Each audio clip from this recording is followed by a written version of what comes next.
రవి కోటి తేజుడవు నీవే, రాజు నీవే. Praise the lord.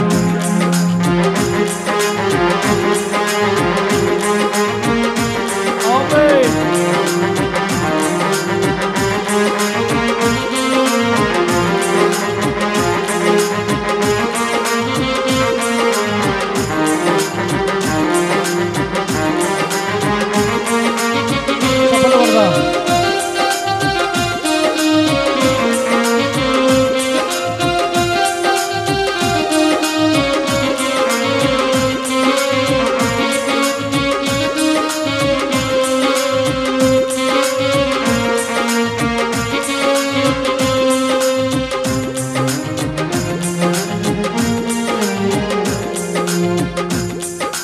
శిలనైనా నన్ను శిల్పివై నీ చేతులతో చెక్కితివి నీ సాధనముగా. నీ ఆలోచనలే నాలో నెరవేర్చుచు నీకిష్టమైన పాత్రగా చేసితివి.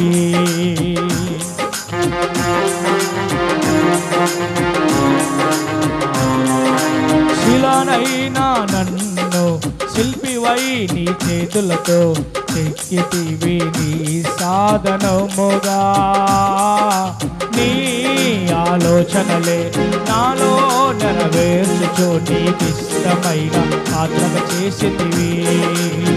నా జీవితమును నీ కొరకే మలుచుకున్న నేర్పరి అయినా శిల్పకారివి. నా జీవితమును నీ కొరకే మలుచుకున్న నేర్పరి అయినా శిల్పకారివి.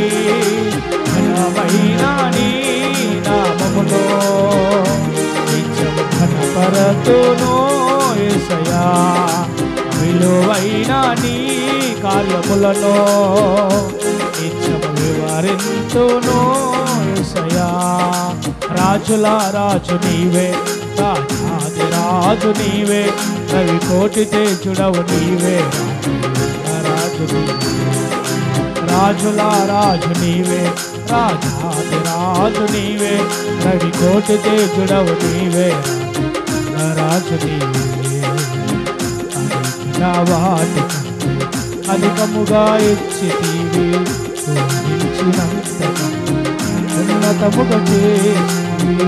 అడిగిన వాటి కంటే అధికముగా ఇచ్చితివి, ఊహించినంతగా ఉన్నతముగా చేసి ఘనమైన నీ నామమును నిత్యము ఘనపరతును. అందరూ పైకి లేచి నిలబడతారు, అందరూ పైకి లేచి నిలబడతారు. విలువైన నీ కార్యములను నిత్యము వివరింతును యేసయ్యా. రాజుల రాజు నీవే, రాజాది రాజు నీవే, రవి కోటి తేజుడవు నీవే, రాజు నీవే. రాజుల రాజు నీవే, రాజాది రాజు నీవే, రవి కోటి తేజుడవు నీవే, రాజు నీవే. రాజుల రాజు నీవే, రాజాది రాజు నీవే, రవి కోటి తేజుడవు నీవే, రాజు నీవే. రాజుల రాజు నీవే, రవి కోటి తేజుడవు నీవే.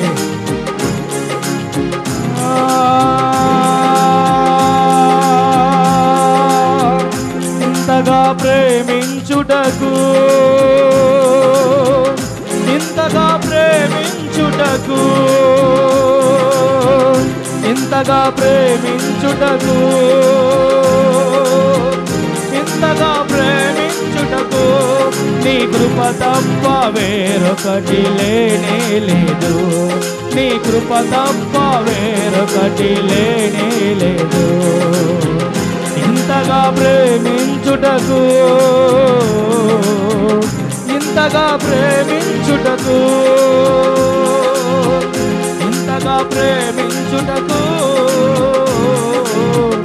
ఇంతగా ప్రేమించుటకు నీ కృప తప్ప వేరొకటి లేనే లేదు.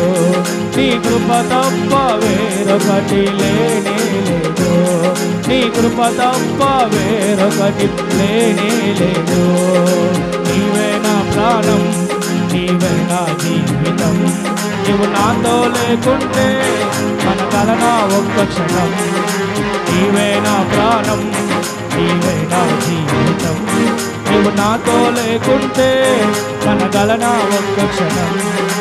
నీవే నా ప్రాణం, నీవే నా జీవితం. నీవు నాతో లేకుంటే మనగలనా ఒక్క క్షణం. నీవే నా ప్రాణం, నీవే నా జీవితం. నీవు నాతో లేకుంటే, నీవు నాతో లేకుంటే మనగలనా ఒక్క క్షణం. నీవు నాతో లేకుంటే మనగలనా ఒక్క క్షణం. నీవే నా ప్రాణం, నీవే నా జీవితం. నీవు నాతో లేకుంటే మనగలనా ఒక్క క్షణం. నమ్మదగిన దేవుడా, నమ్మదగిన దేవుడా, నమ్మదగిన దేవుడా, నమ్మదగిన దేవుడా. నీవెంతైనా నమ్మదగిన దేవుడవయ్యా. నీవెంతైనా నమ్మదగిన దేవుడవయ్యా. నీవెంతైనా నమ్మదగిన దేవుడవయ్యా. నీవెంతైనా, నీవెంతైనా, నీవెంతైనా నమ్మదగిన దేవుడవయ్యా. నీవెంతైనా నమ్మదగిన దేవుడవయ్యా. ఆరాధన, ఆరాధన, ఆరాధన, ఆరాధన, ఆరాధన, ఆరాధన, ఆరాధన, ఆరాధన, ఆరాధన, స్తుతి ఆరాధన, ఆరాధన, ఆరాధన, ఆరాధన, ఆరాధన, ఆరాధన, ఆరాధన, ఆరాధన, ఆరాధన, ఆరాధన. నీకే యేసయ్యా, నీకే యేసయ్యా, నీకే యేసయ్యా నా ఆరాధన. నీకే యేసయ్యా, నీకే, నీకే యేసయ్యా, నీకే యేసయ్యా నా యేసయ్యా, నా యేసయ్యా, యేసయ్యా, నా యేసయ్యా, నా యేసయ్యా, నా యేసయ్యా, నా యేసయ్యా, యేసయ్యా, యేసయ్యా, యేసయ్యా, యేసయ్యా, నా యేసయ్యా.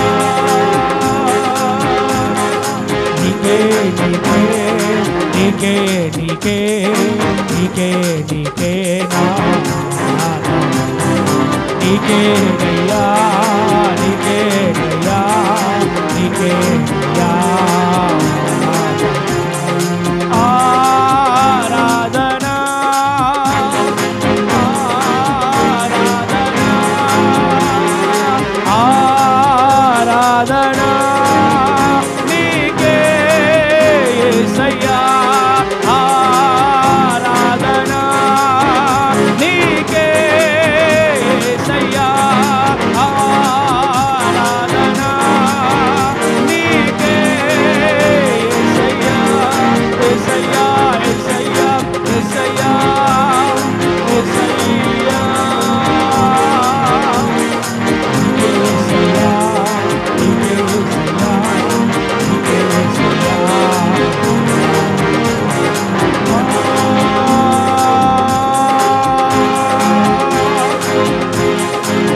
పరిశుద్ధుడా,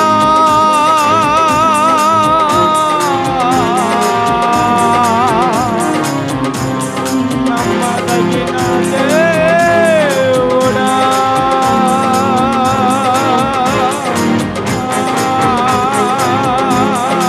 శంకరబరబల కరబ యన్నర హలబర సురతుల సందరబల కరబల. Rejoice in the Lord. Rejoice in the Lord. Rejoice in the Lord. Rejoice in the Lord. Rejoice in the Lord.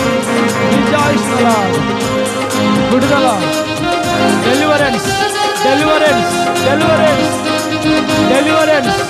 విడుదల కలుగును గాక, విడుదల కలుగును గాక. ప్రతి విధమైన బంధకం తెగును గాక, ప్రతి విధమైన బంధకం తెగును గాక. నా దేవుడు ఆశీర్వదించుదును గాక, ఆశీర్వాదము కలుగును గాక, దీవెన కలుగును గాక, ఆశీర్వాదముతో నింపబడుదురు గాక, సమాధానము చేత నింపబడుదురు గాక, బలమైన అభిషేకము చేత నింపబడుదురు గాక. నా దేవుని ఆశీర్వాదం, నా దేవుని దీవెన, నా దేవుని సమాధానం, కృప కృప సమాధానం ఆశీర్వాదం కలుగును గాక.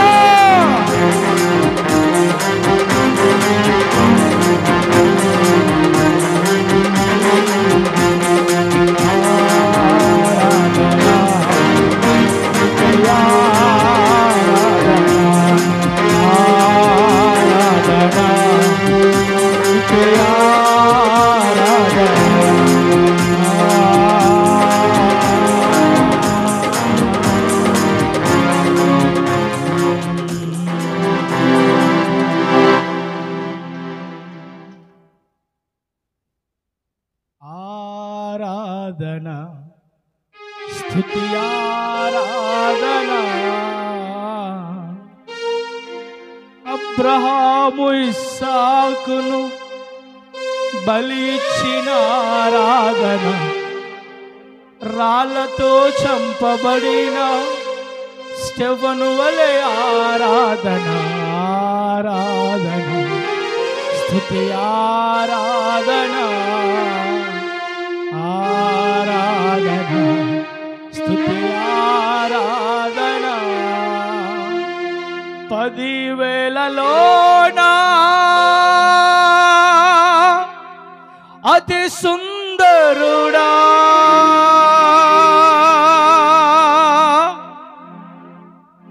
నీకే ఆరాధన.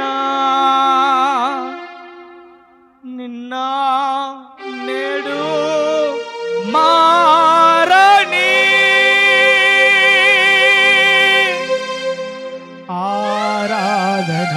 చేతులు పైకెత్తి స్తుతి ఆరాధన, ఆరాధన స్తుతి ఆరాధన. దానియేలు సింహపు బోనులో చేసిన ఆరాధన, వీధులలో నాట్యమాడిన దావీదు ఆరాధన. ఆరాధన స్తుతి ఆరాధన. అందరం ఆరాధిద్దాం. ఆరాధన స్తుతి ఆరాధన. Thank you Lord, thank you Jesus, thank you Holy Ghost. అబ్రహాము ఇస్సాకును బలి ఇచ్చిన ఆరాధన, రాళ్ళతో చంపబడుతూ స్టెఫను వలె ఆరాధన. అబ్రహాము ఇస్సాకును బలి ఇచ్చిన ఆరాధన, రాళ్ళతో చంపబడిన స్టెఫను వలె ఆరాధన. ఆరాధన స్తుతి ఆరాధన, ఆరాధన స్తుతి ఆరాధన. 10,000లోనా అతి సుందరుడా, నీకే ఆరాధన. 10,000లోనా అతి సుందరుడా, నీకే ఆరాధన. నిన్న నేడు మారని ఆరాధన స్తుతి ఆరాధన. రవ సందర కురబర బలద వరబర సందర కరబబ మలదర సలదర కరబల బల సలందర మరబలదర తుర కురబ సమర బలదర సనందర మమల కరబరద సందర బలద.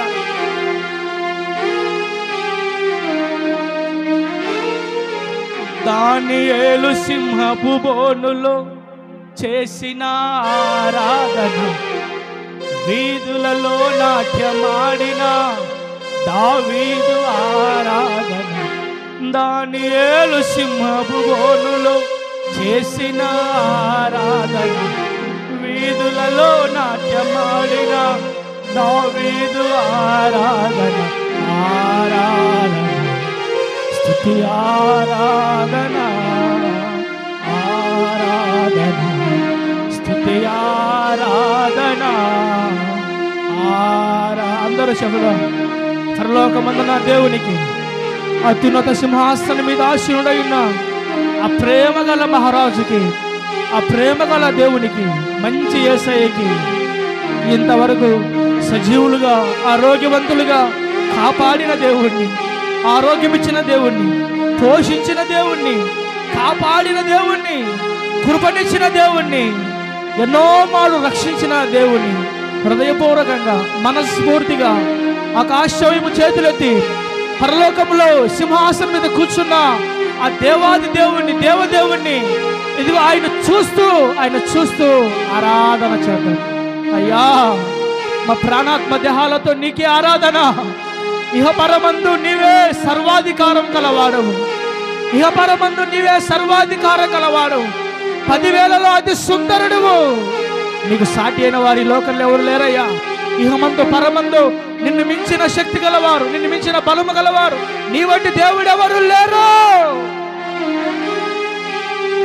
ఆరాధన స్తుతి ఆరాధన, ఆరాధన స్తుతి ఆరాధన, 10,000లోన అతి సుందరుడా నీకే ఆరాధన, 10,000లోన అతి సుందరుడా నీకే ఆరాధన, నిన్న నేడు మారని ఆరాధన స్తుతి ఆరాధన, ఆరాధన స్తుతి ఆరాధన, ఆరాధన స్తుతి ఆరాధన. అబ్రహాము ఇస్సాకును బలి ఇచ్చిన ఆరాధన, రాళ్లతో చంపబడిన స్టెఫను వలె ఆరాధన. అబ్రహాము ఇస్సాకును బలి ఇచ్చిన ఆరాధన, రాళ్లతో చంపబడిన స్టెఫను వలె ఆరాధన, ఆరాధన స్తుతి ఆరాధన, ఆరాధన స్తుతి ఆరాధన. దానియేలు సింహపు బోనులు చేసిన ఆరాధన, వీధులలో నాట్యమాడిన దావీదు ఆరాధన, దానియేలు సింహపు బోనులు చేసిన ఆరాధన, వీధులలో నాట్యమాడిన దావీదు ఆరాధన, ఆరాధన స్తుతి ఆరాధన, ఆరాధన స్తుతి. అందరూ చెప్పుదాం. ఆరాధన స్తుతి ఆరాధన. ప్రేమ గల దేవుడికి ప్రతి ఒక్కరు నోరు తెరిచి చెప్పుదాం, ప్రతి ఒక్కరు నోరు తెరిచి చెప్పుదాం. ఆయన లేకపోతే మనం లేము బిడ్డ, ఆయన లేకపోతే మనం లేము బిడ్డ, ఆయన చూడకపోతే మనం లేము, ఆయన కాపాడకపోతే మనం లేము, ఆయన ఆరోగ్యం ఇవ్వకపోతే మనం లేము, ఆయన మనకు ఆశీర్వాదం ఇవ్వకపోతే మనం లేము, ఆయన మనకు ఉద్యోగం ఇవ్వకపోతే మనకు లేము, ఆయన మనకు సహాయం చేయకపోతే మనం లేము, ఆయన మనల్ని కాపాడకపోతే మనము లేము, ఆయన మనల్ని తప్పించకపోతే మనము లేము, ఆయన మనల్ని పోషించకపోతే మన ఉనికి భూమి మీద లేదు. సమస్తానికి ఆధార సంబుద్ధుడు మనం ఆరాధిస్తున్న పరాక్రమశాలైన యేసు మాత్రమే. ఆరాధన స్తుతి ఆరాధన, స్తుతి ఆరాధన.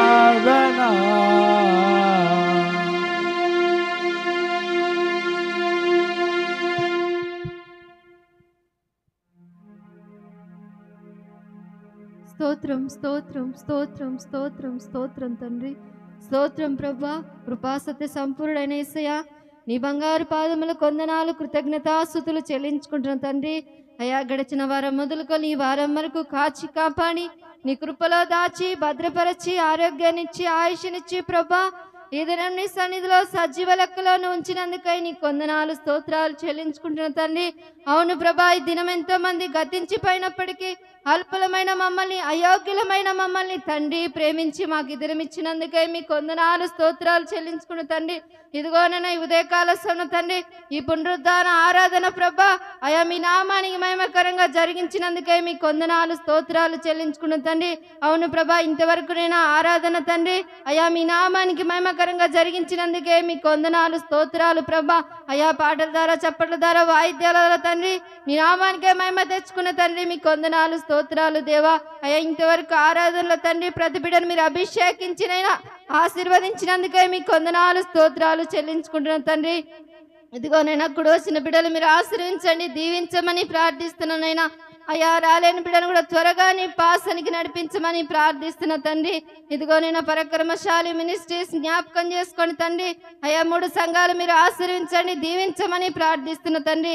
అయ్యా, 3 సంఘాల్లో జరుగుచున్న ఆరాధనలు ప్రభా మీ నామాన్ని మహిమకరంగా మీరు జరిగిస్తున్నందుకే మీ కొందనాలు స్తోత్రాలు చెల్లించుకుంటున్న తండ్రి. అయ్యా, నూతన ఆత్మలు మాకు దాయిచ్చేయమని ప్రార్థిస్తున్న తండ్రి. అయ్యా, నూతన కుటుంబాలు మాకు దాయిచ్చేయమని ప్రార్థిస్తున్న ప్రభా. అయ్యా, నీ కొందనాలు స్తోత్రాలు దేవా. అయ్యా, మందిరానికి కావాల్సిన ప్రతి అవసరతనైనా మీ నామంలో దాయిచ్చేయమని ప్రార్థిస్తున్న తండ్రి. అయ్యా, నూతన మందిరం తండ్రి అయ్యా కట్టుకోవడానికి కూడా మీరు కృపను దాయిచ్చేయమని ప్రార్థిస్తున్న తండ్రి. మీ కొందనాలు స్తోత్రాలు దేవా. 3 సంఘాలకు వస్తున్న కుటుంబరాలు మీరు జ్ఞాపకం చేసుకొనైనా పేరు పేరును ఆశ్రయించి దీవించమని ప్రార్థిస్తున్నాయినా. అయ్యా, ప్రతి కుటుంబం చుట్టూ మీ కంచె, మీ కాపుదలవేమని ప్రార్థిస్తున్నాయినా. ప్రతి కుటుంబం పైన మీ కందృష్టి నిలపమని ప్రార్థిస్తున్న తండ్రి. మీ కొందనాలు స్తోత్రాలు దేవా. అయ్యా, ప్రతి కుటుంబం పరాక్రమశాలి మినిస్ట్రీస్లోనైనా మీ సాక్షిగా మీరు నిలబెట్టుకోమని ప్రార్థిస్తున్న తండ్రి. మీ కొందనాలు స్తోత్రాలు దేవా. అయ్యా, ఇక చిన్న మినిస్ట్రీనైనా రాబోయే రోజులు ఒక బలమైన జనాంగంగా చేయమని ప్రార్థిస్తున్న తండ్రి. మీ కొందనాలు స్తోత్రాలు దేవా. ఇదిగోనైనా మీ దాసుడు ప్రభా మీ పక్షం నిలబడుచుండగా తండ్రి మీ శిలువ చాటున మరుగు చేసుకోండి. మీ నోటి బురగా వాడుకొని తండ్రి మీరు అభిషేకించి అగ్ని జ్వాల వల్ల మీరు మండించమని ప్రార్థిస్తున్న తండ్రి. పరిశుద్ధాత్మ తండ్రి మీ దాసుని నోట మీ మాట ఉంచి అయ్యప్పుడు వచ్చిన పిల్లలతోనూ మాతోనూ మా అందరితోనూ మీరు మాట్లాడమని ప్రార్థిస్తున్న తండ్రి. అవునైనా ఏ బిడ్డ ఏ అవసరం ఇంత వచ్చి ఉందో తండ్రి అయ్యా నువ్వు హృదయంతరంగాలు ఎరిగి ఉన్న దేవుడో ప్రభా.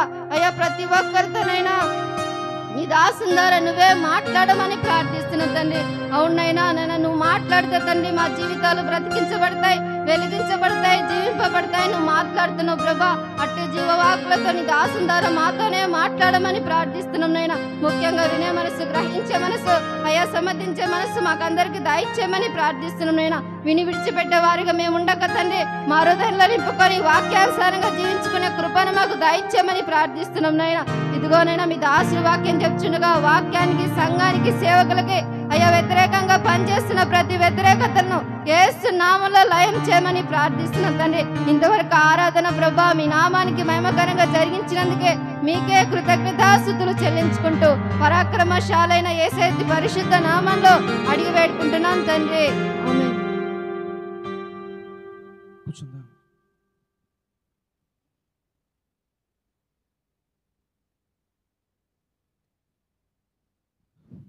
దేవుని పరిశుద్ధమైన నామానికి సమస్త మహిమ, ఘనత, ప్రభావములు కలుగును గాక.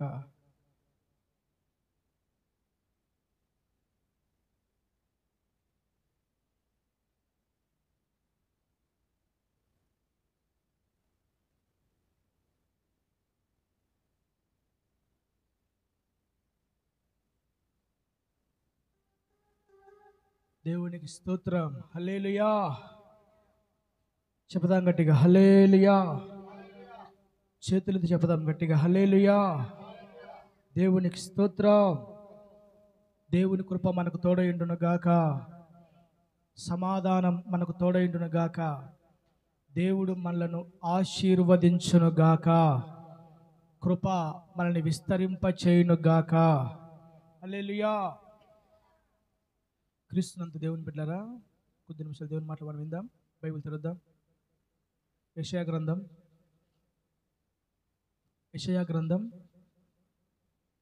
26వ అధ్యాయం. పండుగాడు, చిన్నగాడు, సమీర ఏది? సమీర ఎక్కడుందా? సహేరా ఇది ఎక్కడ? నీ ప్లేస్ ఎక్కడ? నీ ప్లేస్ ఎక్కడ?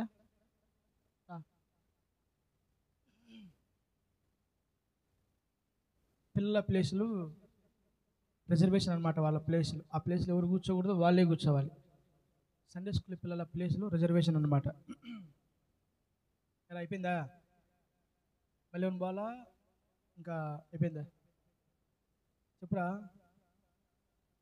పండుగ అయిపోయింది, ఇంకా మళ్ళీ పోవలేదు కదా. బైబిల్ తెరుద్దాం. యెషయా గ్రంథం 26వ అధ్యాయం 3వ వచనం. యెషయా గ్రంథం 26వ అధ్యాయం 3వ వచనం చదువుకుందాం మనం.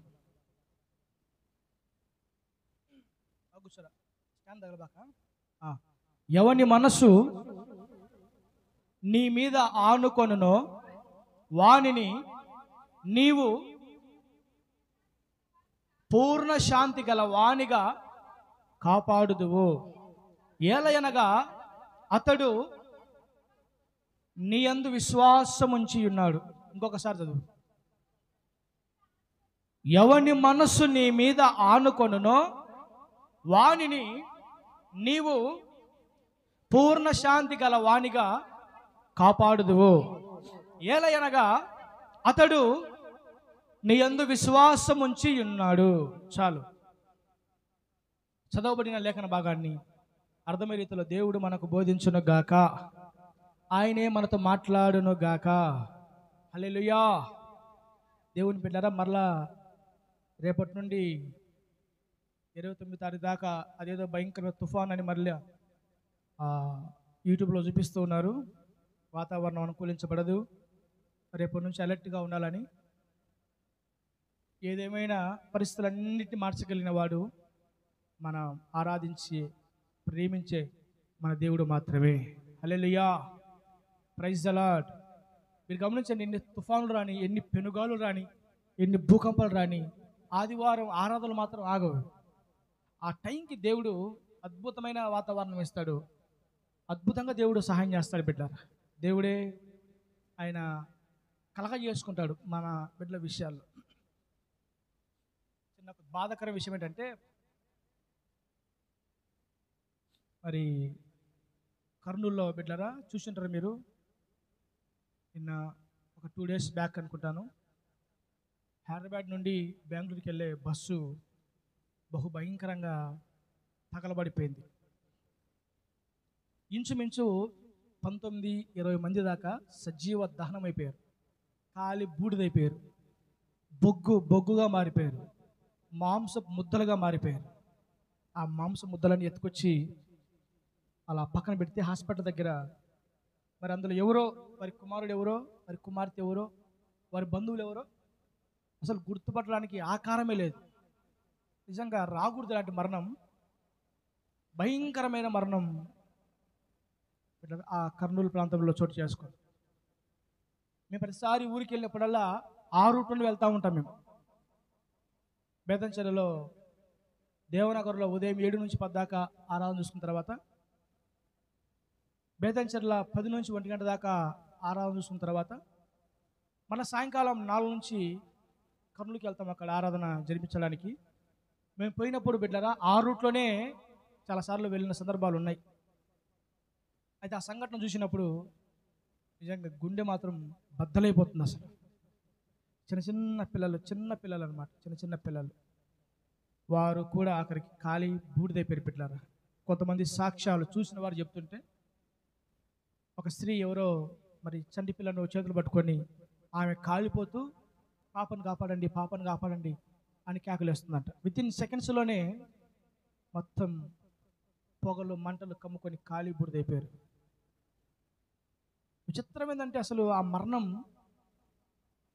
బైక్ను కొట్టి ఆ బైకు అటుపక్క ఇటుపక్క పడాలి. మామూలుగా ఎవరైనా బైకును ఢీ కొంటే ఆ బైక్ అటుపక్క ఇటుపక్క పడాలి. అట్ట కాకుండా అది కరెక్ట్గా బస్సు కింద దూరడం, బస్సు కింద దూరిన తర్వాత కొంత దూరం అది లాక్కొని వెళ్ళడం, పెట్రోల్ ట్యాంక్ లీక్ అయిపోవడం, అది బస్సు డీజిల్ ట్యాంక్ తగలడం, స్పార్క్ అవ్వడం. నాకేమవుతుందంటే మరణం రావాలంటే ఇది ఎట్టైనా వస్తుంది అనిపించింది నాకైతే. ఒక వ్యక్తి సమయం ఆసనమైనప్పుడు మరణం అతన్ని వెతుక్కుంటూ వస్తుంది. మనం అనుకుంటాం అలా జరగకపోయింటే బాగుండు, ఇలా జరగకపోయింటే బాగుండు, అక్కడికి వెళ్ళింటే బాగుండు, ఇక్కడికి వెళ్ళింటే బాగుండు, అలా చేసి ఉంటే బ్రతికుండేవాడేమో, ఇలా చేసి ఉంటే బ్రతికుండేవారేమో అని. కానీ ఆ సంఘటన చూసిన తర్వాత నాకేమర్థమవుతుందంటే ఒక వ్యక్తికి మరణం రావాలంటే అది ఎట్టైనా వస్తుంది. అది సులభమైన మార్గాల్లో వస్తుంది, కష్టతరమైన మార్గాల్లో వస్తుంది. ఒకని జీవితం ఈ యాత్ర ఇక్కడ ముగించబడింది అని అంటే వీళ్ళ రావాల్సిన మరణం ఎలాగైనా వస్తుంది. అసలు అలాంటి యాక్సిడెంట్ జరగకూడదు. ఏదో కింద పడో, లోయల్లో పడో, గుంటల్లో పడో, లేదా రెండు కొట్టుకోనో అలా చూసాం. కానీ బైక్ పడిపోవడం, బైక్ బస్సు కిందకి వెళ్ళిపోవడం, ఆ ట్యాంక్ వెళ్ళిపోవడం, బైక్లో ఆ ట్యాంక్ లీక్ అయితే బస్సుకు తగలడం, అది జరగడం అనేది విచిత్రంగా ఉంది. నిజంగా ఇదంతా ఆలోచిస్తున్నప్పుడు అసలు మనం ఎందుకు ఈ మాటలు మాట్లాడుకుంటున్నాం? కర్నూలులో జరిగిన యాక్సిడెంట్ గురించి అసలు మనకేం సంబంధం? మనం ఎందుకు చర్చించుకుంటున్నాం? అసలు నువ్వెందుకు చెప్తున్నావు మాకు పిల్లరా అని అనుకుంటారేమో. ఒకవేళ అంటే దేవుని సహాయం, దేవుని కృప, దేవుని కనికరం లేకపోతే నిజంగా జీవితాలు ఈ భూమి మీద బ్రతికి మనం బట్ట కట్టగలుగుతామా? నేను ఆలోచించుకుంటూ ఉంటాను. ఎక్కడికెక్కడికో తిరుగుతుంటాం, బైకుల్లో వెళ్తాం, బస్సుల్లో వెళ్తాం. మేమైతే ప్రతి నెల అదే రూట్లో బస్సులో వెళ్ళరా ఊరికి వెళ్తూ ఉంటాం. ప్రతి నెల ఇంచుమించు 7 సంవత్సరాల నుంచి ప్రతి నెల జర్నీ చేస్తూనే ఉన్నాం. చూడండి, నిజంగా ఆశ్చర్యకరంగా దేవుడు ఎంత గొప్పగా మన పట్ల కార్యాలు చేస్తూ, తప్పిస్తూ, కాపాడుతూ, పోషిస్తున్నాడంటే అదేమని బిడ్డలారా, దేవునికి మనం ఎంత థ్యాంక్స్ చెప్పినా, దేవునికి మనం ఎంతగా స్తుతి కృతజ్ఞత చెల్లించినా మనం తీర్చలేం మనం. ఎందుకంటే ఆ బస్సులో ఒకరి వలె ఒకవేళ మనమేగా నుండింటే, ఆ బస్సులో ఒకరి వలె ఒకవేళ మనమేగా నుండింటే పరిస్థితులు ఎలా ఉన్నాం? ఎన్నోసార్లు అపాయాలు మన అంచుకొచ్చాయి, బిడ్డలారా. అయినా అవి అంచుకు వచ్చిన ఎన్నోసార్లు దేవుడు తప్పించి కృప చూపించాడు బిడ్డలారా. కాబట్టి నేనేమంటా అంటే దేవుడు మనల్ని ఇంకా ప్రేమిస్తున్నాడు. హల్లెలూయా. దేవుడు మనల్ని ఇంకా ప్రేమిస్తున్నాడు. ఇది నాకు అర్థమవుతుంది. ఒకవేళ దేవుడు ప్రేమించటం లేదు అని ఎలా అర్థమవుతుంది ప్రవక్రన్న అంటే, ఖచ్చితంగా ఆ మనిషిని వెతుక్కుంటూ వస్తుంది. అది ఏంటది? కాబట్టి నేటి వరకు సజీవులుగా, ఆరోగ్యవంతులుగా మనం ఉన్నామంటే దేవుని బిడ్డలారా, మన పట్ల దేవుడు చూపిన కృప. ప్రస్తుత కాలమందు మన స్థితిగతులను బట్టి మనం బాధపడుతుంటాం, కృంగిపోతుంటాం, కొన్నిసార్లు అధైర్యపడుతూ ఉంటాం. కానీ అలాంటి సిచ్యువేషన్ ఒకవేళ ఫేస్ చేయగలిగితే, ఒకసారి ఊహించుకోండి, వారితో పోల్చుకుంటే మనం నిజంగా కృపగల బిడ్డలమే, ధన్యులమే అని చెప్పుకోవాలి మనం కదా. కాబట్టి నా దేవుని బిడ్డలారా, మనం ఎల్లవేళలా మన ప్రేమగల దేవుణ్ణి ఆరాధించే బద్దులముగా ఉందముగాక. ఎవరో భక్తుల పాట రాశాడు, పాత పాట. నీవు చేసిన ఉపకారములకు నేనేమి చెల్లింతును. పాడదాం, ఇదొక పాట పాడి మనం వాక్యంలోకి వెళ్ళిపోదాం. చప్పట్లు పడదాం. నీవు చేసిన ఉపకారములకు నేనేమి చెల్లింతును. నీవు చేసిన ఉపకారములకు నేనేమి చెల్లింతును. ఏడాది దూడలనా, వేలాది పొట్టేలునా, ఏడాది దూడలనా, వేలాది పొట్టేలునా పొట్టేలునా నీవు చేసిన ఉపకారములకు నేనేమి చెల్లింతును నీవు చేసిన ఉపకారములకు నేనేమి చెల్లింతును స్తోత్రం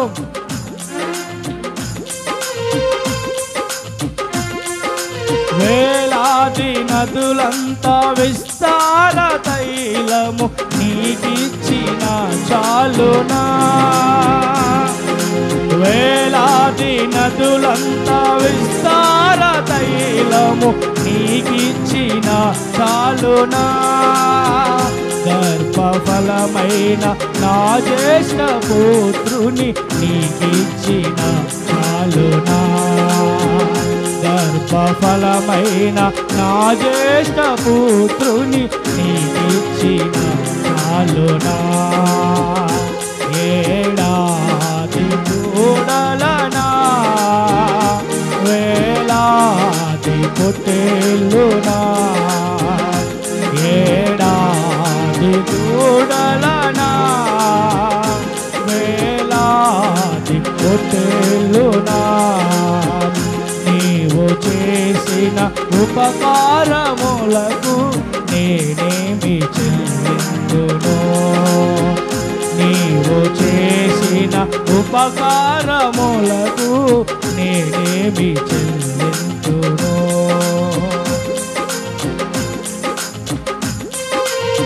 మరణ పాత్రుడనై ఉన్న నాకై మరణించితివి సిల్వలో మరణ పాత్రుడనై ఉన్న నాకై మరణించితివి సిల్వలో రక్షణ పాత్రను చేబూని నీతేము నిన్ను వెంబడించేదను రక్షణ పాత్రను చేబూని నీతేము నిన్ను వెంబడించేదను ఏడాది దూడలనా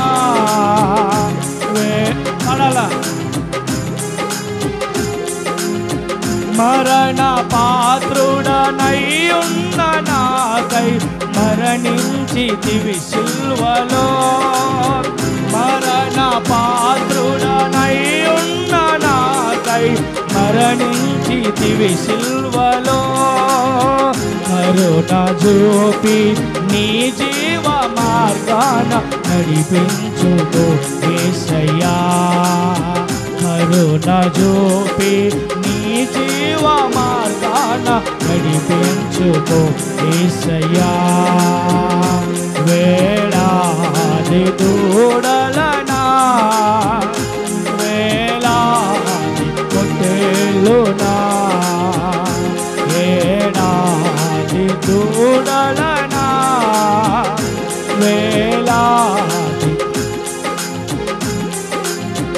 నీవు చేసిన ఉపకారములకు నేనేమి చెల్లింతును విరిగి నలిగిన బలియాగముగను నా హృదయమర్పింతును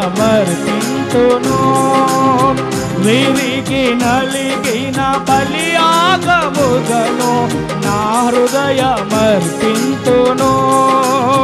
రక్షణ పాత్రను చేబూని నిత్యము నిన్ను వెంబడించేదను రక్షణ పాత్రను చేబూని నిత్యము నిన్ను వెంబడించేదను ఏడాది దూడలనా వేలాది పొట్టేలునా ఏడాది దూడలనా వేలాది పొట్టేలునా నీవు చేసిన ఉపకారములకు నేనేమి చెల్లింతును నీవు చేసిన ఉపకారములకు నేనేమి చెల్లింతును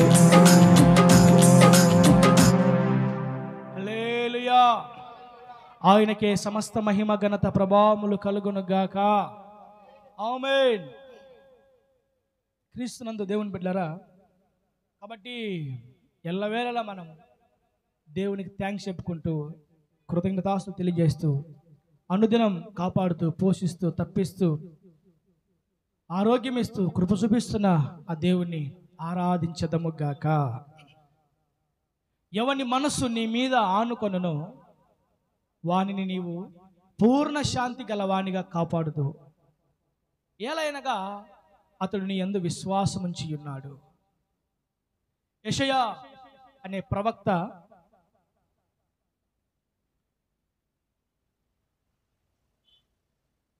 దేవుడు పరిశుద్ధ ఆత్మ ప్రేరేపణ చేత కొన్ని వాగ్దానాలు ప్రవచనాలు పలికిస్తే యెషయా అనే దైవజనుడు ప్రవక్త యెషయా గ్రంథాన్ని రచించాడు. ఆ యెషయా గ్రంథంలో ఎక్కువగా దేవుని యొక్క వాగ్దానాలు, దేవుని యొక్క ప్రవచనాలు ఎక్కువగా మనం చూస్తాం, ఎక్కువగా మనకి కనిపిస్తాయి.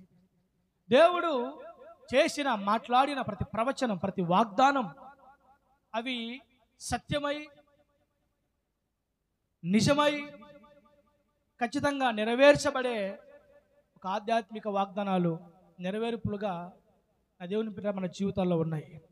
అందుకని ఎక్కువగా చాలామంది దేవుని వాగ్దానాలు తీసుకోవడానికి, వాగ్దానాల చేత బలపరచబడడానికి యెషయా గ్రంథాన్ని ఎక్కువగా చదువుతూ ఉంటారు. ఎందుకంటే ఎక్కడ లేని వాగ్దానాలు బైబిల్లో అక్కడే ఉన్నాయి కాబట్టి. ఏదేమైనా దేవుడి ఒక ప్రవచనమైన, ఒక వాగ్దానమైన, ఒక మాట అయినా నెరవేరిస్తే చెబితే దాన్ని ఖచ్చితంగా దేవుడు తూచా తప్పక నెరవేరుస్తాడు. హల్లెలూయా, ప్రైజ్ ది లార్డ్. కాబట్టి ఈ ప్రవక్త మాట్లాడుతున్నాడు. ఈ ప్రవక్త ద్వారా దేవుడు మాట్లాడుతున్నాడు. ఎవని మనస్సు నీ మీద ఆనుకొనునో వానిని నీవు పూర్ణ శాంతి గలవానిగా కాపాడుతావు. ఎందుకంటే అతడు నీ యందు విశ్వాసం ఉంచి ఉన్నాడు. తలపైకెత్తాలి. దేవుని బిడ్డలారా, ఒక వ్యక్తి దేవుని మీద విశ్వాసం ఉంచితే, దేవుని యందు విశ్వాసం ఉంచిన ఒక వ్యక్తి యొక్క వైఖరి, యాటిట్యూడ్ ఎలా ఉంటుందో ఈ వాక్యం ద్వారా దేవుడు మాట్లాడుతున్నాడు. దేవుని యందు విశ్వాసం ఉంచిన, దేవుని యందు నమ్మిక ఇచ్చిన, దేవుని మీద ఆధారపడిన వ్యక్తి యొక్క వైఖరి విధానం ఏ విధంగా ఉంటుంది అనేది ఈ వాక్యంలో దేవుడు తెలియపరిచాడు. దేవుడు విశ్వాసం గల వారిని కాపాడుతాడంట. విశ్వాసం గల వారిని కాపాడుతాడంట. దేవుడు దేవుని మీద నమ్మకముంచు వారిని, ఆయన మీద ఆధారపడ్డ వారిని, ఆయన మీద విశ్వాసం ఉంచిన వారిని ఆయన ఖచ్చితంగా కాపాడుతాడని భక్తుడు సెలవిస్తున్నాడు. ఇక్కడ మీరు గమనించండి,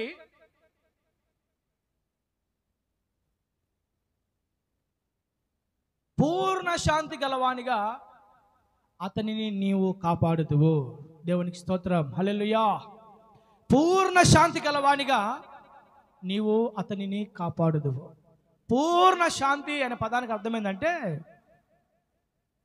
డబుల్ బ్లెస్సింగ్, రెండంతల సమాధానం అని అర్థం, లేకపోతే పరిపూర్ణమైన సంతోషం అని అర్థం, లేకపోతే పరిపూర్ణమైన సమాధానం అని అర్థం, పరిపూర్ణమైన నెమ్మది అని అర్థం, సంపూర్ణమైన మనశ్శాంతి అని అర్థం. కాబట్టి విశ్వాసం గల వారిని దేవుడు పరిపూర్ణమైన సమాధానం చేత, పరిపూర్ణమైన నెమ్మది చేత, సంపూర్ణమైన మనశ్శాంతి చేత, రెండంతల సమాధానం చేత దేవుడు కాపాడుతాడు. ఇజ్రాయేలును కాపాడువాడు కునుకడు, ఇజ్రాయేలును కాపాడువాడు కునుకడు, నిద్రపోడు, యెహోవాయే నిన్ను కాపాడువాడు. నా దేవుని బిడ్డలారా, మన దేవుడు కాపాడేవాడని, పోషించేవాడని, రక్షించేవాడని, తప్పించేవాడని, కృప చూపించేవాడని, ఆశీర్వదించేవాడని, బలపరిచేవాడని, లేవనెత్తేవాడని, సహాయము చేసేవాడని, ఆయన విడువాని దేవుడని, ఎడబాయని దేవుడని, ఆయన నమ్మదగిన దేవుడని, ఆశీర్వాదానికి వారసులుగా మనల్ని ఏర్పాటు చేసుకున్న దేవుడని ఆయన గురించి బైబిల్ లేఖనాలు చాలా సందర్భాల్లో రాయబడ్డాయి. అందులో ఒక భాగమే ఆయన మనల్ని కాపాడు దేవుడు. ఎలా కాపాడుతాడు? సమాధానం చేత కాపాడుతాడు. రెండంతలుగా సమాధానం ఇచ్చి, పూర్ణ సమాధానం, పూర్ణ నెమ్మది, పూర్ణమైన మనశ్శాంతినిచ్చి దేవుడు ఖచ్చితంగా కాపాడుతాడు. అంటే ఒక వ్యక్తిని దేవుడు కాపాడితే, ఒక వ్యక్తితో దేవుడు ఉంటే, ఒక వ్యక్తిని దేవుడు నడిపిస్తే అతను మనశ్శాంతి గలవాడై, నెమ్మది కలిగిన వాడై, సమాధానం కలిగిన వాడై అతను జీవిస్తాడని దేవుని వాక్యం సెలవిస్తుంది. ఇంకా చెప్పాలంటే పరిస్థితులు ఏ విధంగా ఉన్నా, స్థితిగతులు ఏ విధంగా ఉన్నా, కుటుంబ పరిస్థితులైనా, సేవా పరిస్థితులైనా, ఆధ్యాత్మిక పరిస్థితులైనా, పోషణ పరిస్థితి అయినా, వెళ్ళారా మానసిక పరిస్థితి అయినా, మరి పరిస్థితి గతి ఏ విధంగా ఉన్నా ఖచ్చితంగా అతను సమాధానం, నెమ్మది చేత, మనశ్శాంతి చేత కాపాడబడతాడు. దేవుడు కాపాడుతాడు. ఒక మాటలో చెప్పాలంటే, ఫర్ ఎగ్జాంపుల్ చెప్పాలంటే, నా వైపు చూడండి, పేతురుని చెరసాల్లో వేశారు. హేరోదు రాజు పేతురుని చెరసాల్లో వేశాడు కదా. హేరోదు రాజు పేతురుని చెరసాల్లో వేస్తే పేతురు ఏం చేశాడు? చెరసాల్లో అన్నపానాలు మాని ప్రతిష్ఠిత ఉపవాస దినాలు ప్రతిష్ఠించుకొని, చెప్పాలా, అన్నపానాలు మాని ప్రతిష్ఠిత ఉపవాస దినాలు మరి ప్రకటించుకొని ఉపవాసం ఉండి ఆ చెరసాల్లో పేతురు ప్రార్థన చేశాడా? వెళ్ళారా? నా మాట అర్థమవుతున్నాయా? హేరోదు అనే రాజు దైవజనుడైన భక్తుడైన పేతురుని తీసుకెళ్లి చెరసాల్లో వేశాడు. ఎందుకు చెరసాల్లో వేశాడంటే ఆ మరుసటి దినాన పేతురుని చంపాలని క్రీస్తు గురించి మాట్లాడుతున్నాడు, క్రీస్తు గురించి ప్రకటిస్తున్నాడు అని పేతురుని చంపాలని హేరోదు రాజు పేతురుని పట్టుకొని చెరసాల్లో వేస్తే పేతురు రాత్రంతా అన్నపానాలు మాని ఉపవాసంతో ప్రార్థన చేశాడా అంటే ప్రార్థన చేయలా. మరి ఏం చేశాడు? ఏం చేశాడంటే ప్రశాంతంగా చెరసాల్లో నిద్రపోతున్నాడు. ఏం చేశాడు? చెరసాల్లో ప్రశాంతంగా నిద్రపోతున్నాడు. అంటే రేపే యువర్ లాస్ట్ డే, రేపే నీ చివరి రోజు, రేపే నీ ఆఖరి రోజు అని ఒకవేళ మనకే కానీ అర్థమైతే ఆ ముందు రోజు రాత్రి మనం నిద్రపోతామా? కరోనా టైంలో ఆ కరోనా మనల్ని ఎంత భయపెట్టిందంటే, ఎంత వెలుగులాడిచ్చిందంటే, మామూలు జ్వరం వచ్చినా కూడా అది కరోనా జ్వరమే అని చెప్పి అల్లాడిపోయి వెలుగులాడిపోయి రాత్రులు నిద్ర రాకుండా, నిద్ర పట్టకుండా, ఒళ్ళంతా చెమట్లు పడుతూ అల్లాడిపోయి అనేక రకాల టెస్టులు చేసుకొని, ఒకవేళ ఆ టెస్ట్లో కరోనా నెగిటివ్ లేదు అని రాకముందే కొంతమంది టెన్షన్ చేత, భయం చేత చనిపోయిన వారు కొన్ని వేల మంది ప్రజలుగా ఉన్నారు బిడ్డ. కానీ దైవజనుడు అయిన పేతురుని మనం తీసుకుంటే మరుసటి రోజు హేరోదు రాజు చంపేస్తాడు పేతురుని అని తెలిసిన తర్వాత కూడా పేతురు రాత్రంతా ప్రశాంతంగా నిద్రపోతున్నాడు. ఎలా ఇంత ప్రశాంతత, ఎలా ఇంత పీస్ ఆఫ్ మైండ్, ఎలా ఇంత నెమ్మది, ఎలా ఇంత సమాధానం పేతురు అనుభవించగలిగాడంటే ఆ దేవుని బిడ్డలారా, ఏలైనగా అతడు దేవుని యందు విశ్వాసం ఉంచి ఉన్నాడు. హల్లెలూయా. బైబిల్ చెప్తుంది, దేవుని యందు విశ్వాసం ఉంచిన వాడిని దేవుడు సంపూర్ణమైన సమాధానం చేత, నెమ్మది చేత ఆయన కాపాడే దేవుడు. Praise the Lord. మరలా చెప్తున్నా, దేవుణ్ణి సంపూర్ణంగా నమ్మేవారికి, సంపూర్ణంగా దేవుని మీద విశ్వాసం ఉంచిన వానికి ఆయన పరిపూర్ణమైన సమాధానం, సంతోషం ఇచ్చి ఆయన కాపాడే దేవుడు మనం ఆరాధిస్తున్న నజరేయుడైన యేసుక్రీస్తు ప్రభు. కాబట్టి ఎలా పక్క రోజు మరి ఇంత ఒక భయంకరమైన శ్రమను, శోధనని నువ్వు ఎదుర్కోబోతున్నావు అని తెలిసిన ముందు రోజు ఎలా అంత నెమ్మదిగా సమాధానంగా ఉండగలిగాడంటే ఒకే ఒకటి, అతడు దేవుని యందు విశ్వాసం ఉంచి ఉన్నాడు. ఇంకా చెప్పాలంటే పౌలు శీలల్ని మాసిదోనియా ప్రాంతంలో కొట్టి కాళ్ళకు చేతులకు సంఖ్యలు బిగించి పౌలు శీలల్ని మాసిదోనియా పట్టణస్థులు కొట్టి మరి చెరసాల్లో పడేస్తే, మరి సంఖ్యల చేత, కాళ్ళు చేతులు సంఖ్యల చేత, బొండాల చేత బిగించబడిన ఈ పౌలు శీలలు అర్ధరాత్రులు మరి గంతులు వేస్తూ దేవుని నామాన్ని ఆరాధిస్తూ పాటలు పాడుతూ దేవుని మహిమపరుస్తున్నారు. హల్లెలూయా. చేతులకు సంఖ్యలు బిగించబడ్డాయి, కాళ్ళకు సంఖ్యలు బిగించబడ్డాయి, వీపంతా ఒకటే గాయాలు, రోడ్డు మీద ఈడ్చారు, రాళ్లతో కొట్టారు, బెత్తములతో కొట్టారు, నానా చిత్రహింసలు, భయంకరమైన దెబ్బలు పౌలును శీలను బిడ్డలారా కొట్టడం జరిగింది. చేతుల కాళ్ళకి సంఖ్యలు బిగించడం జరిగింది. వేసి అలా చేసి చెరసాల్లో వేస్తే ఆ అర్ధరాత్రులంట వారిద్దరూ పాటలు పాడుకుంటూ ఎగిరి గంతులు వేసుకుంటూ దేవుని నామాన్ని ఆరాధిస్తున్నారు సంతోషంగా, సంతృప్తిగా. ఇది ఎలా సాధ్యం? కొట్టబడి, హింసించబడి, వీపంతా గాయాలే, రాళ్లతో, బెత్తములతో, కర్రలతో కొట్టబడి, సంఖ్యలతో మరి బంధించబడి ఎలా అంత సంతోషంగా దేవుణ్ణి ఆరాధించగలిగారు? ఎలా అంత సంతోషంగా దేవుని నామాన్ని మహిమపరచగలిగారు అని అంటే, వారు తమ దేవుడైన యెహోవా యందు విశ్వాసం ఉంచారు. హల్లెలూయా. కాబట్టి నా దేవుని బిడ్డలారా, ప్రభు ఈ ఉదయకాల సమయమందు నా మనసులో పెట్టిన ఒక ప్రవచన వాక్ ఏంటి అని అంటే, పరిస్థితులు ఏ విధంగా ఉన్నా, స్థితిగతులు ఏ విధంగా ఉన్నా, కుటుంబ జీవితం ఏ విధంగా ఉన్నా, అంతరంగాలు ఏ విధంగా ఉన్నా, ఎటువంటి శోధనలో ఉన్నా, ఎటువంటి బాధలో ఉన్నా, ఎటువంటి కష్టాల్లో ఉన్నా, ఎటువంటి అనారోగ్య సమస్యల్లో పరిస్థితుల్లో ఉన్నా, ఎటువంటి మరి అవమాన పరిస్థితుల్లో ఉన్నా, దిగులు చెందే, భీతి చెందే పరిస్థితుల్లో, ఎలాంటి గందరగోళమైన పరిస్థితుల్లో మనమున్నా, మనం మాత్రం దేవుని యందు విశ్వాసం ఉంచగలిగితే ఆయన మనల్ని సమాధానము చేత కాపాడుతాడు. గట్టిగా చప్పట్లు కొట్టి దేవుని మహిమపరద్దాం. హల్లెలూయా, ప్రైజ్ ది లార్డ్. అంటే మన జీవితంలో మనం ఎదుర్కొంటున్నాం, మనం అనుభవిస్తున్న మరి దైనందిక జీవితాలలో, ఆధ్యాత్మిక జీవితాలలో ప్రతిరోజు మనం అనుభవించే మన జీవిత యాత్రలో పరిస్థితులు, స్థితిగతులు మరి ఎలా ఉన్నా, వ్యతిరేకంగా ఉన్నా, ప్రతికూలంగా ఉన్నా, అనారోగ్యంగా ఉన్నా, నా దేవుని బిడ్డరా, శోధన కాలంగా, కాస్త దుర్భరంగా ఏ విధంగా ఉన్నా, మనం మాత్రం దేవుని మీద నమ్మకం ఉంచితే, మనం మాత్రం దేవుని మీద విశ్వాసం ఉంచితే, మనం మాత్రం దేవుని వైపు చూస్తే, మనం మాత్రం దేవుని మీద విశ్వాసం ఉంచితే ఆయన సమాధానం చేత కాపాడుతాడు, ఆయన నెమ్మది చేత కాపాడుతాడు, ఆయన మనశ్శాంతినిచ్చి కాపాడుతాడు, ఆయన సంతోషం ఇచ్చి కాపాడుతాడు, ఆయన సమాధానం ఇచ్చి కాపాడుతాడు, ఆయన పరిపూర్ణమైన నెమ్మది, సమాధానం, సంతోషం మన అంతరంగంలో కలిగించి ఆయన మనల్ని కాపాడుతాడు. ఎగ్జాంపుల్, పేతురు చెరసాల వేస్తే సంతోషంగా నిద్రపోయినట్టుగా, పౌలు శీలను కొట్టి చిత్రహింసలు వేసి మరి చెరసాల్లో బంధిస్తే అర్ధరాత్రి సంతోషంగా పాటలు పాడి కీర్తించినట్లుగా, నా దేవుని బిడ్డలారా, ఒక వ్యక్తి దేవుని మీద విశ్వాసం ఉంచగలిగితే, ఒకడు దేవుని మీద నమ్మకం ఉంచి ముందుకు సాగిపోగలిగితే, అతని జీవితంలో పరిస్థితులు ఎలా ఉన్నా, ఏ విధంగా ఉన్నా ఆయన సమాధానం, సంతోషము చేత కాపాడుతాడు. ప్రైజ్ ది లార్డ్, హల్లెలూయా. కాబట్టే నా దేవుని బిడ్డలారా, మన జీవితాలలో ఎల్లవేళలా ఎన్నటన్నటికీ దేవుని మీద విశ్వాసం ఉంచడం అనేది తగ్గిపోకుండా చూచుకుందముగాక. Praise the Lord. నాకు ఆశ్చర్యం ఒక మాట ప్రవహరణ, యేసు ప్రభు ఒక మాట అంటాడు సువార్తల్లో.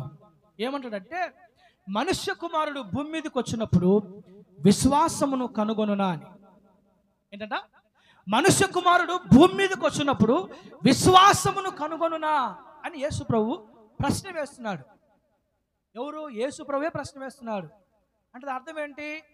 ఆయన రెండవ రాకడలో, యేసుక్రీస్తు ప్రభు రెండవ రాకడలో మధ్యాకాశంలోకి వచ్చినప్పుడు, మరి యేసయ్య రెండవ రాకడ వచ్చేసరికి భూమి మీద అసలు విశ్వాసం గలవారు ఉంటారా ఉండరా అని క్వశ్చన్ మార్క్ యేసయ్యకి డౌట్ వేసింది.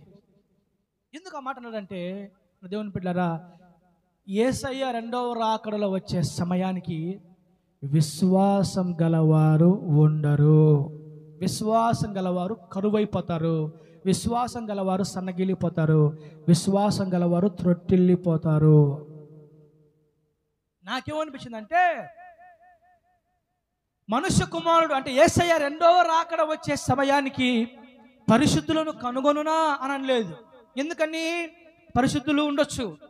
యేసయ్య రెండవ రాకడ సమయానికి విధేయులను కనుగొనునా అని అనలేదు. ఎందుకంటే విధేయులు కూడా ఉండొచ్చు.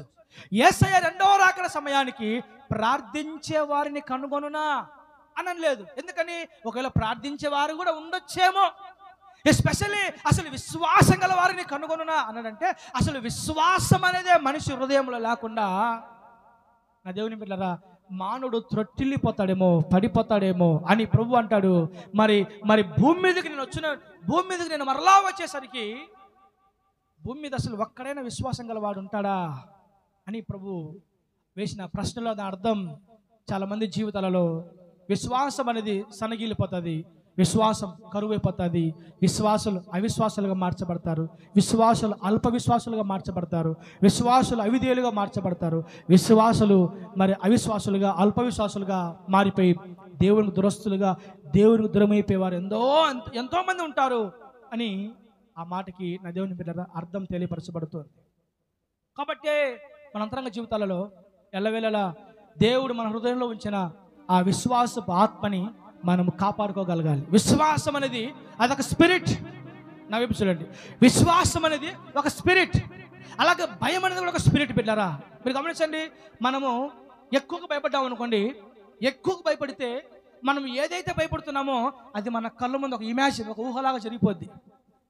అసలు భయం మనిషికి ఎలా స్టార్ట్ అవుతుంది అంటే కళ్ళ ముందు జరగకపోయినా జరిగింది అలా చూపించేస్తుంది అంతే. ఊహించేసుకుంటాం మనసులో, అంటే జరగకపోయినా ఏమీ కాకపోయినా ఏదో అయిందని ఊహించేసుకుంటాం. ఆటోమేటిక్గా భయం గుండెల్లో ప్రవేశిస్తుంది. భయం అనేది ఒక స్పిరిట్, అది భయం అనేది ఒక స్పిరిట్. అది అలాగే విశ్వాసం అనేది కూడా ఒక స్పిరిట్ అని దేవుని లేఖనం సెలవిస్తుంది. కాబట్టి విశ్వాసపు ఆత్మతో మన అంతరంగం నింపబడును గాక. ఎలాంటి పరిస్థితులైనా సరే, ఎటువంటి పరిస్థితులైనా సరే మనకు మన దేవుని మీద నమ్మకం మాత్రం తగ్గిపోకుండా కాపాడుకుందాము గాక. హల్లెలూయా, ప్రైజ్ ద లార్డ్. వాక్యం చెప్తుంది అసలు విశ్వాసం అంటే ఏంటి, అసలు విశ్వాసం గల వాళ్ళు ఎలా ఉంటారు అని అంటే, ఎవని మనస్సు నీ మీద ఆనుకొనునో, ఎవని మనస్సు నీ మీద ఆనుకుంటుందో వాడే విశ్వాసం గలవాడు.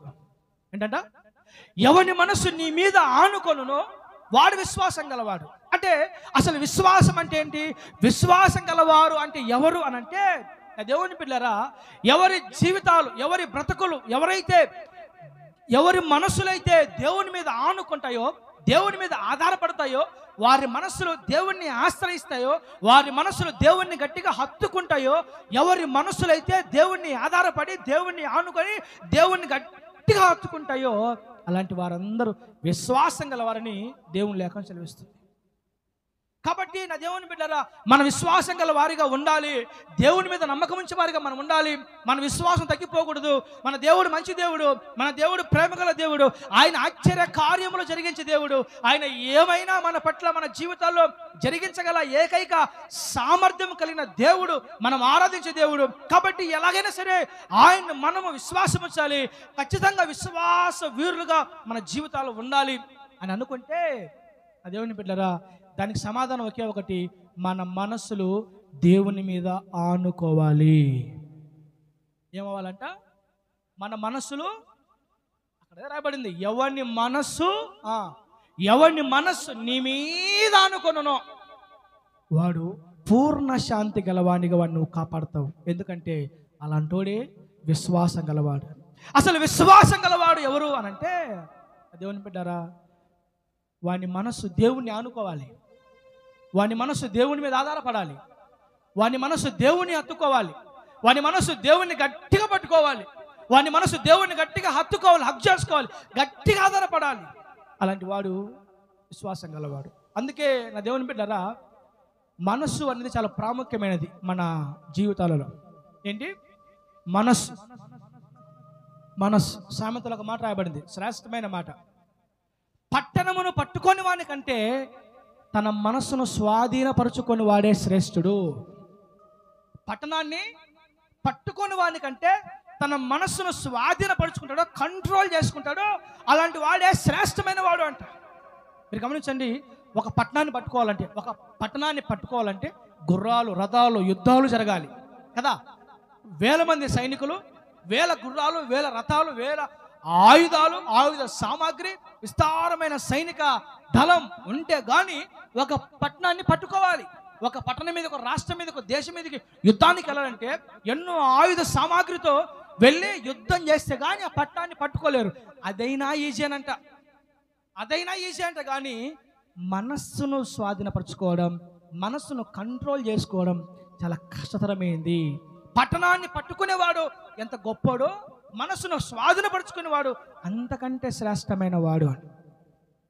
ఇంకా రాయబడింది, ప్రాకారము లేక పాడైన పురము ఎలా ఉంటుందో తన మనసును అణుచుకోలేని వాడి స్థితి కూడా అలాగే ఉంటుంది. ప్రాకారము లేక పాడైన పురం ఏ విధంగా ఉంటుందో వాని మనస్సును అణుచుకోలేని వాడి స్థితి కూడా అదే విధంగా ఉంటుందని దేవుని లేఖనం చాలా స్పష్టంగా తెలియపరుస్తుంది.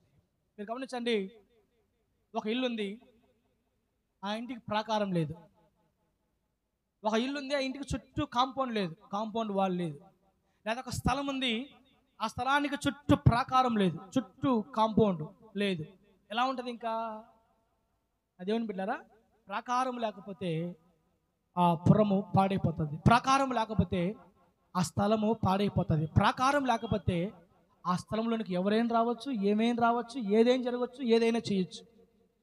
కాబట్టి ప్రాకారం లేకపోతే ఒక పురాలు ఏ విధంగా ఉంటాయో అలాగే మనస్సును అణుచుకోలేకపోతే, కంట్రోల్ చేసుకోలేకపోతే నా దేవుని బిడ్డలారా వారి స్థితిగతులు కూడా అదే విధంగా ఉంటాయని దేవుని వాక్యం చాలా స్పష్టంగా తెలియపరుస్తుంది. కాబట్టి పేతురు అంటాడు, ఇదిగో ప్రియులైన పిల్లలారా, మీ మనస్సు అనే నడుమును మీరు కట్టుకోండి. ఏం కట్టుకోవాలంట? మీ మనస్సు అనే నడుమును మీరు బాగా కట్టుకోండి. మీరు మనస్సు నడుము తొలగిపోకూడదు, మీ మనసు తొలగిపోకూడదు, మనసు సన్నకిల్లకూడదు, మీ మనసు అపవిత్రపరచబడకూడదు, మీ మనసు దిగజారిపోకూడదు, మీ మనసు కంట్రోల్ లేక ఉండకూడదు. మీ మనస్సును స్వాధీనపరచుకోవాలి, మీ మనసును కంట్రోల్లో ఉంచుకోవాలి, మనసును కాపాడుకోవాలి, మీ మనసులో దేవుని మీద విశ్వాసం ఉంచాలి, మీ మనసులో దేవుని ఆనుకోవాలి, మీ మనసు దేవుణ్ణి హత్తుకోవాలి, దేవుని మీద ఆధారపడాలి, దేవుణ్ణి గట్టిగా హత్తుకోవాలి. దేవుని మీద ఎప్పుడైతే మీ మనసు బాగా ఆనుకుంటుందో, డిపెండ్ అవుతుందో, అప్పుడు మన విశ్వాసం గల వారిగా మన దేవుడు మనల్ని సమాధానం చేత కాపాడుతాడు. ప్రైజ్ ది లార్డ్, హల్లెలూయా.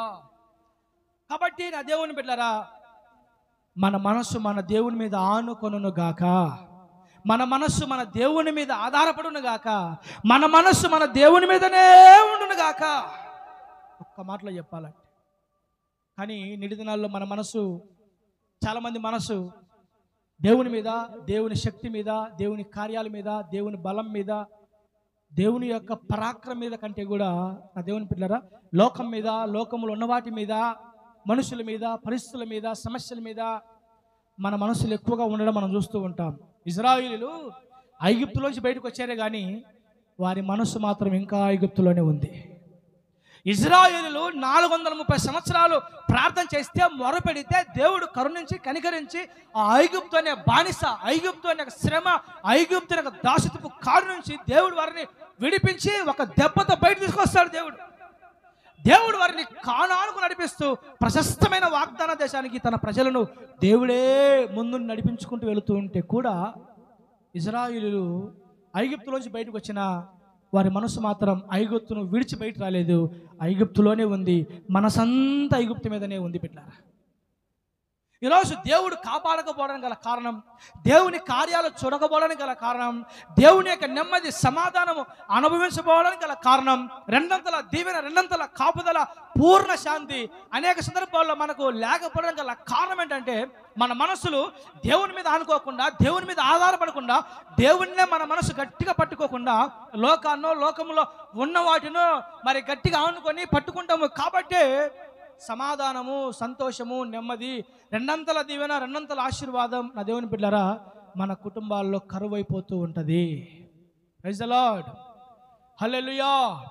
కాబట్టి నా దేవుని బిడ్డలారా మన మనస్సులు ఎక్కడున్నా మన మనస్సులు మన దేవుణ్ణి గట్టిగా పట్టుకోవాలా. మన మనస్సు అనే నడుముని గట్టిగా దేవుణ్ణి ఆనుకుంటే, దేవుణ్ణి పట్టుకుంటే ఆయన రెండంతల సమాధానం చేత మళ్ళీ కాపాడుతాడు, రెండంతల దీవెన చేత మళ్ళీ కాపాడుతాడు. ఆయనే పూర్ణ శాంతి, పూర్ణ సమాధానం దేవుడు మనకు అనుగ్రహించి మన జీవితంలో దీవెనకరంగా ఆయన ఆశీర్వదించగలుగుతాడు. ప్రైజ్ ది లార్డ్, హల్లెలూయా.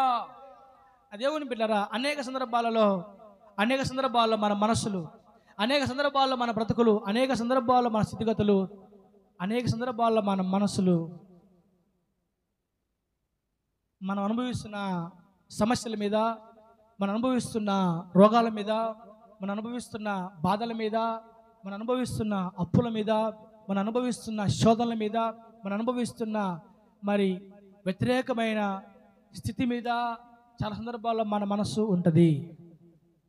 ఎక్కువగా సాతానుగాడు మనం ఏం చేస్తారంటే మళ్ళీ ఎలాగైనా సరే భయపెట్టాలి, ఎలాగైనా సరే పడగొట్టాలి, విశ్వాసంలోంచి తొలగిపోవాలి, విశ్వాసంలోంచి పక్కకు తొలగిపోవాలి, విశ్వాసంలోంచి పడిపోవాలి, విశ్వాసంలోంచి సనగిల్లాలి, విశ్వాసంలోంచి బయటికి వెళ్ళాలి, విశ్వాసంలో ఉండకుండా అవిశ్వాసిగా అల్పవిశ్వాసిగా వీరు మారిపోవాలని చెప్పేసి మన జీవితంలో మనకు భయాన్ని పుట్టించి మన సమస్యలనే వాడు చూపిస్తూ మనల్ని అవిశ్వాసులుగా అల్పవిశ్వాసులుగా మారుస్తూ ఉంటాడు. యేసు ప్రభుతో పాటు తిన్నారు, యేసు ప్రభుతో పాటు తిరిగారు, యేసు ప్రభు సేవ చేశారు, యేసు ప్రభుతోనే గడిపారు, 3.5 సంవత్సరాలు యేసయ్యతోనే సహవాసం చేశారు. అయినా కూడా యేసయ్య శక్తిని, యేసయ్య ప్రేమను, యేసయ్య యొక్క అభిషేకాన్ని, యేసయ్య యొక్క బలాన్ని, దేవుని యొక్క ఔన్నత్యాన్ని గ్రహించలేకపోయారు 12 మంది శిష్యులు. అందుకే వారు అంటారు, ఈయన ఎవరో, ఈయనకు గాలి సముద్రము సమస్తం లోబడుచున్నాయి, అసలు ఎవరో ఈయన అంటే 3.5 సంవత్సరాలు యేసయ్యతో పాటు తిరిగినా దేవుని పిల్లరా వీళ్ళు అంటున్నారు, ఈయన ఎవరో, ఈయన ఏం చెప్తే జరుగుతుంది, అసలు ఈయన ఎవరబ్బా ఈయన అని అనుకుంటున్నారు. తోమా అంటాడు, ఆయన గాయాల్లో వేలు పెడితే కానీ నాకు నమ్ముద్ది కాదంటాడు. ఏమంటాడు? నిజంగా ఆయన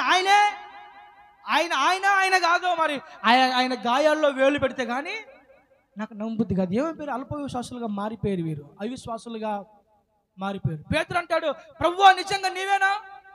ఈ సముద్రంలో ఎంతో మంది చచ్చిపోయారు, తుఫాను చేత, పెనుగాళ్ళ చేత. ఈ సముద్రంలో ఎంతో మంది ప్రాణాలు విడిచారు, ఎంతో మంది చనిపోయారు. కాబట్టి చనిపోయిన వారందరూ దయ్యాలై తిరుగుతున్నారు, చనిపోయిన వారందరూ భూతాలై తిరుగుతున్నారు. కాబట్టి మేము భూతమో దయ్యమో అనుకుంటున్నాం, మేము నిజంగా నీవేనా అని పేతురు శిష్యులు యేసయ్యను, సముద్రం మీద నడుచుకుంటూ వస్తున్న యేసయ్యను శిష్యులు ప్రశ్నిస్తున్నారు. బిడ్డలారా, అప్పుడు ప్రభు అంటాడు, భయపడకండి, నేనే, ధైర్యం తెచ్చుకోండి. పేతురు అంటాడు, నిజంగా నీవేనా అంటే ఆయనతో ఉన్న, ఆయన సన్నిధిలో ఉన్న, ఆయన మాటలు విన్నా, ఆయన సన్నిధానంలో గడుపుతున్నా, ఆయనతో సహవాసం చేస్తూ ఉన్నా దేవుని బిడ్డలారా, ఆయన స్వరాన్ని, ఆయన ప్రేమను, ఆయన మంచితనాన్ని గ్రహించలేని ఒక అవిశ్వాసులుగా, అల్పవిశ్వాసులుగా యేసు ప్రభు శిష్యులు ఉన్నట్లుగా ప్రారంభ దినాల్లో మనం చూస్తూ ఉన్నాం.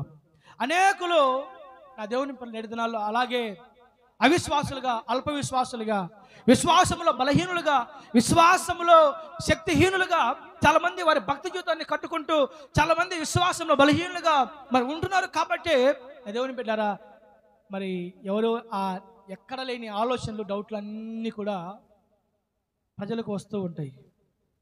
ఆ మధ్య ఒక అబ్బాయి ప్రశ్న వేశాడంట,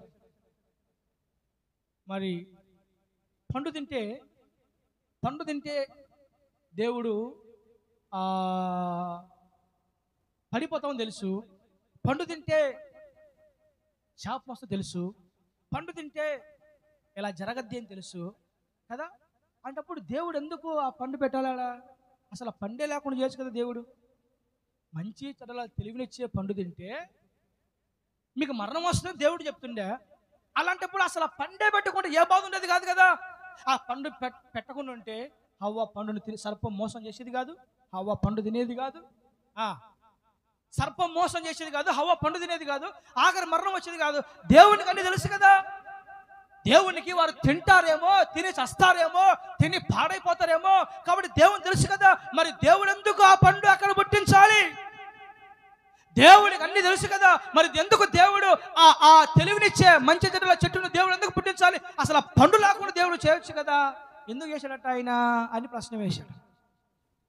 నాకేమనిపించిందంటే, ఈ ప్రశ్న వేసినోడిని ఏ దుబాయో, సౌదీయో, అరబ్ కంట్రీసో, కువైటో, పాకిస్తాన్ వదిలిపెట్టి వీసా లేకుండా వచ్చేసినాం అనుకోండి బిడ్డలారా, వీసా లేకుండా పాస్పోర్ట్లో తీసుకొచ్చాం అనుకోండి వాడిని, అప్పుడు వాడికి డౌట్లన్నీ వస్తాయా?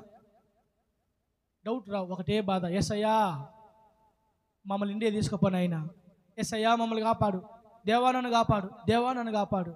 బిడ్డలారా, అనుమానాలు ఎందుకు ఎక్కువ వస్తాయంటే, అనుమానాలు ఎందుకు ఎక్కువగా, ప్రశ్నలు ఎక్కువ ఎందుకు వస్తాయంట దేవుని బిడ్డలారా? ఓవర్ యాక్షన్ అంటారు వాటిని.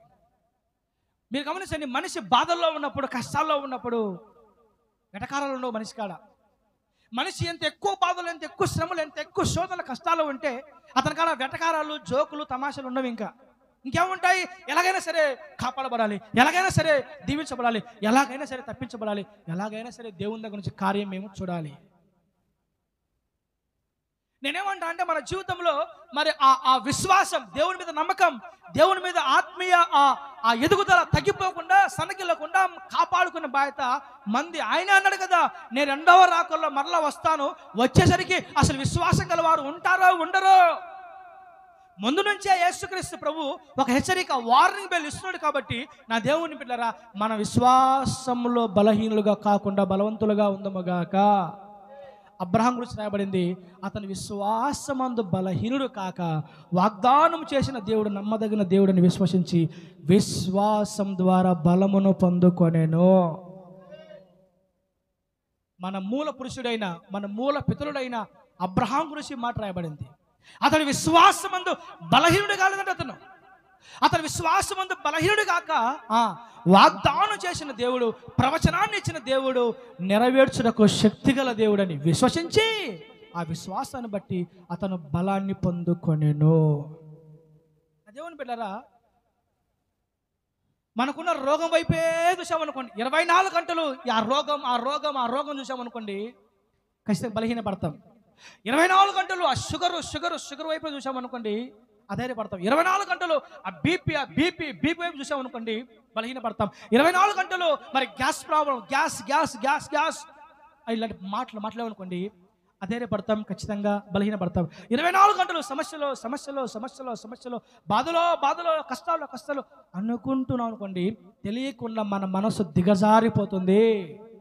తెలియకుండా మన మనసు అల్పవిశ్వాసాలుగా మారిపోతుంది. మనకు తెలియకుండా అల్పవిశ్వాసం, అధైర్యం, పిరికితనం మన గుండెల్లోకి వచ్చి మన ఆఖరి డిప్రెషన్ చేస్తుంది, పడగొడుతుంది, అసలు దేవుడి మీద నమ్మకం లేకుండా చేస్తుంది బిడ్డలారా. అందుకనే మన మనసు మన సమస్యల మీద కాదు, మన మనస్సు మన రోగాల మీద కాదు, మన మనస్సు మన కష్టాల మీద కాదు, మన మనస్సు మన దేవుని మీదనే. మన మనస్సు దేవుణ్ణే ఆనుకోవాలి, మన మనస్సు దేవుని మీద ఆధారపడాలి, మన మనస్సు దేవుని వైపు చూడాలి, మన మనస్సు దేవుణ్ణే గట్టిగా పట్టుకోవాలి. అంతేగాని మనం పడుతున్న బాధల వైపు, మనకున్న అప్పుల వైపు, మనకున్న కష్టాల వైపు, మనం అనుభవిస్తున్న వాటి వైపు మన మనస్సు మళ్ళిందే అనుకో. ఆ మధ్య ఒకసారి ఒక చిన్న ప్రాబ్లం వచ్చింది నాకు. ఒక చిన్న ప్రాబ్లం వచ్చింది నా బాడీలో, చిన్న బలహీనత, అనారోగ్య సమస్య. నేనెంత జ్ఞాని అంటే ఈ బలహీనత ఎందుకు వచ్చింది నా బాడీలో అని చెప్పి చాలామంది ఏం చేస్తారు, యూట్యూబ్లో సెర్చ్ చేస్తారు కదా, యూట్యూబ్లో అన్నీ ఉంటాయని చెప్పేసి గూగుల్లో యూట్యూబ్లో సెర్చ్ చేస్తారు. అలా నేను కూడా మరి శరీరంలో ఈ మార్పు ఎందుకు కలుగుతుంది అని నేను బిడ్డరా సెర్చింగ్ చేశా.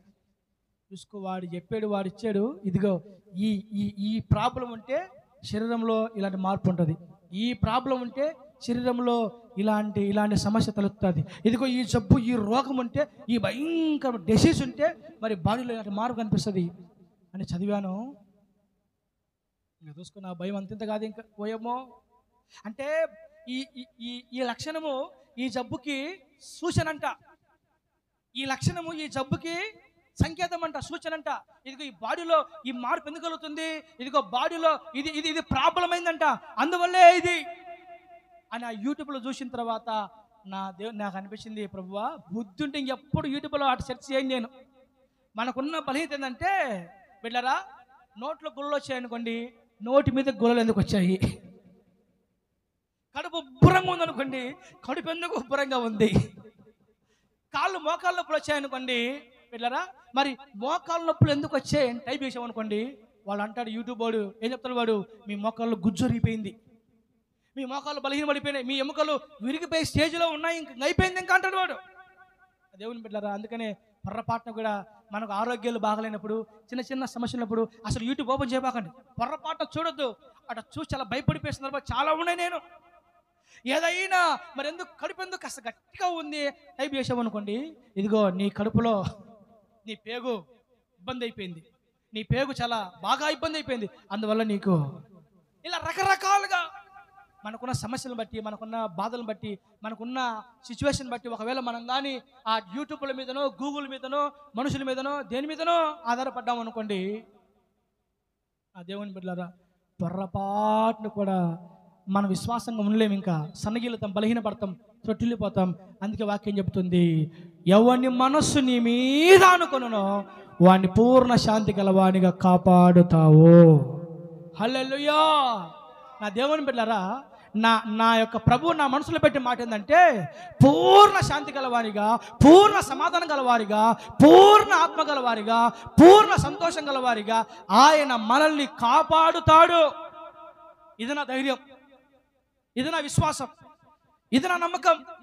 మన పరిస్థితి ఏ విధంగా ఉన్నా, మన సిచ్యువేషన్ ఏ విధంగా ఉన్నా, మన క్రిటికల్ పొజిషన్ ఏ విధంగా ఉన్నా, మన ఇంట్లో పరిస్థితి, మన బయట పరిస్థితి, మన ఆరోగ్య పరిస్థితి, మనం నడుస్తున్న మార్గం, మనం వెళుతున్న త్రోవ ఎంత కఠినంగా, ఎంత ఇబ్బందికరంగా, ఎంత అయోమయంగా ఉన్నా ఆయన మాత్రం మనల్ని ఖచ్చితంగా కాపాడుతాడు. ఆయన మాత్రం ఖచ్చితంగా మనల్ని సంతోషం చేత, సమాధానం చేత కాపాడుతాడు.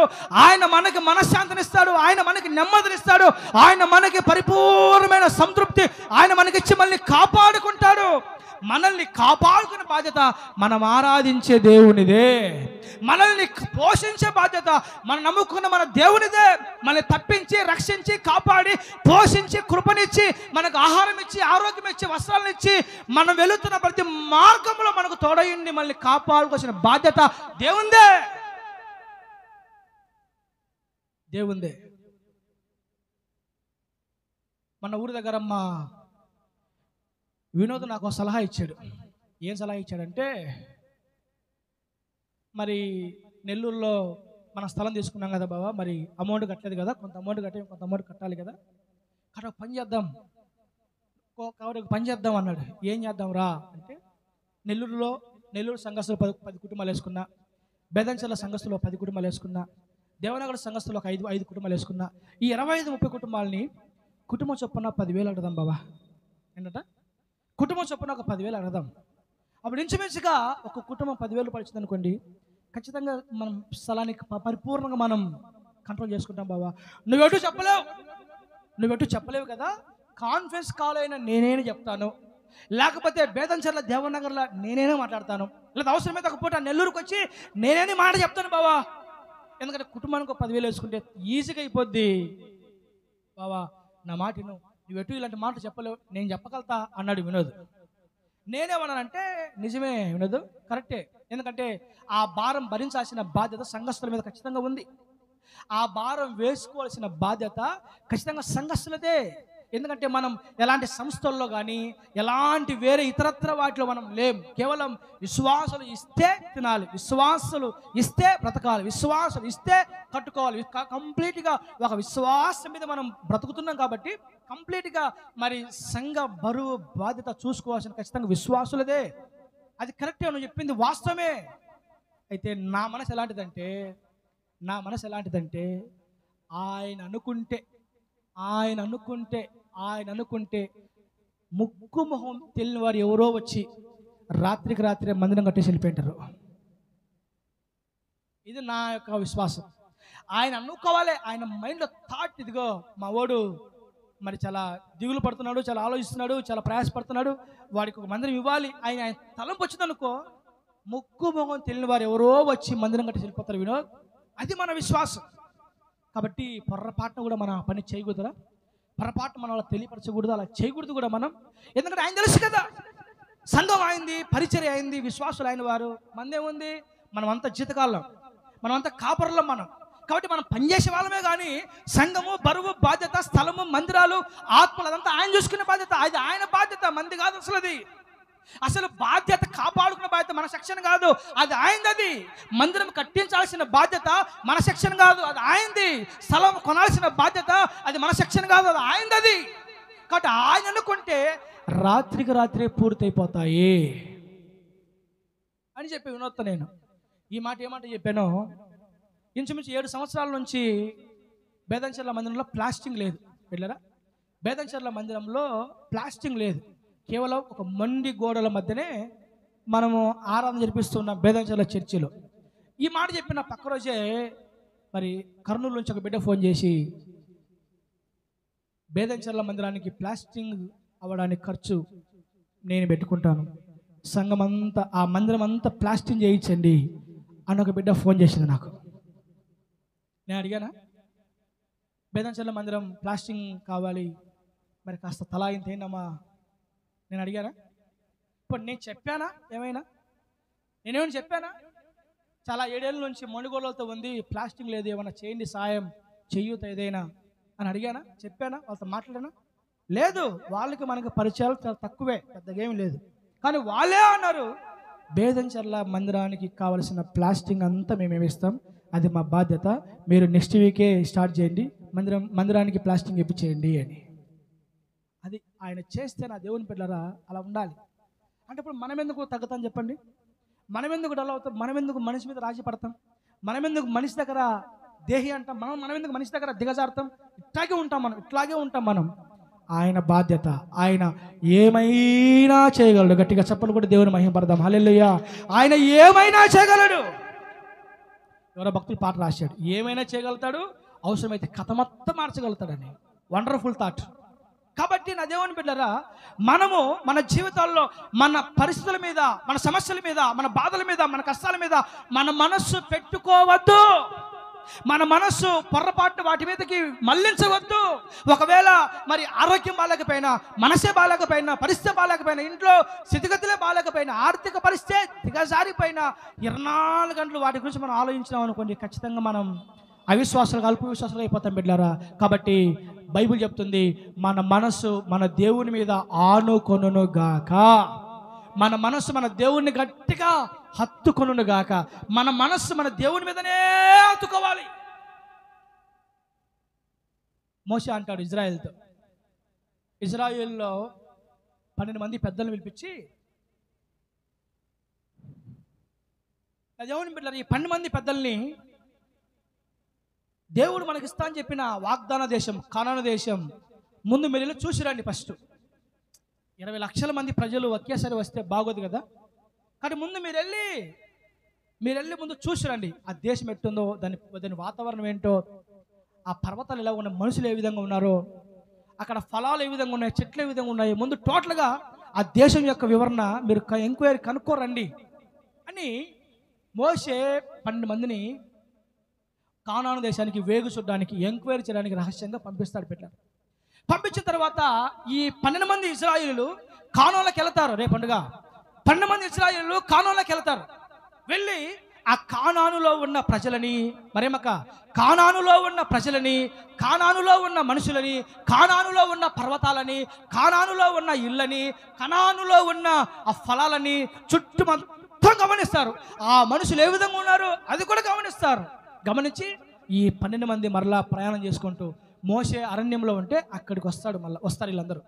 వచ్చి నా దేవుని బిడ్డలారా, ఈ 12 మందిలో 10 మంది అంటున్నారు, దైవజనుడా ఇదిగో నీవు చూడమని చెప్పిన ఆ దేశానికి మేము వెళ్ళాం, కానాను దేశానికి మేము వెళ్ళి చూసాం. మేము చూస్తే మా గుండెలు బద్దలైపోయినాయి, మా గుండెలు కరిగిపోయాయి, మా మనసు దిగ్భ్రాంతి చేత డిప్రెషన్లోకి వెళ్ళిపోయింది మా మైండ్.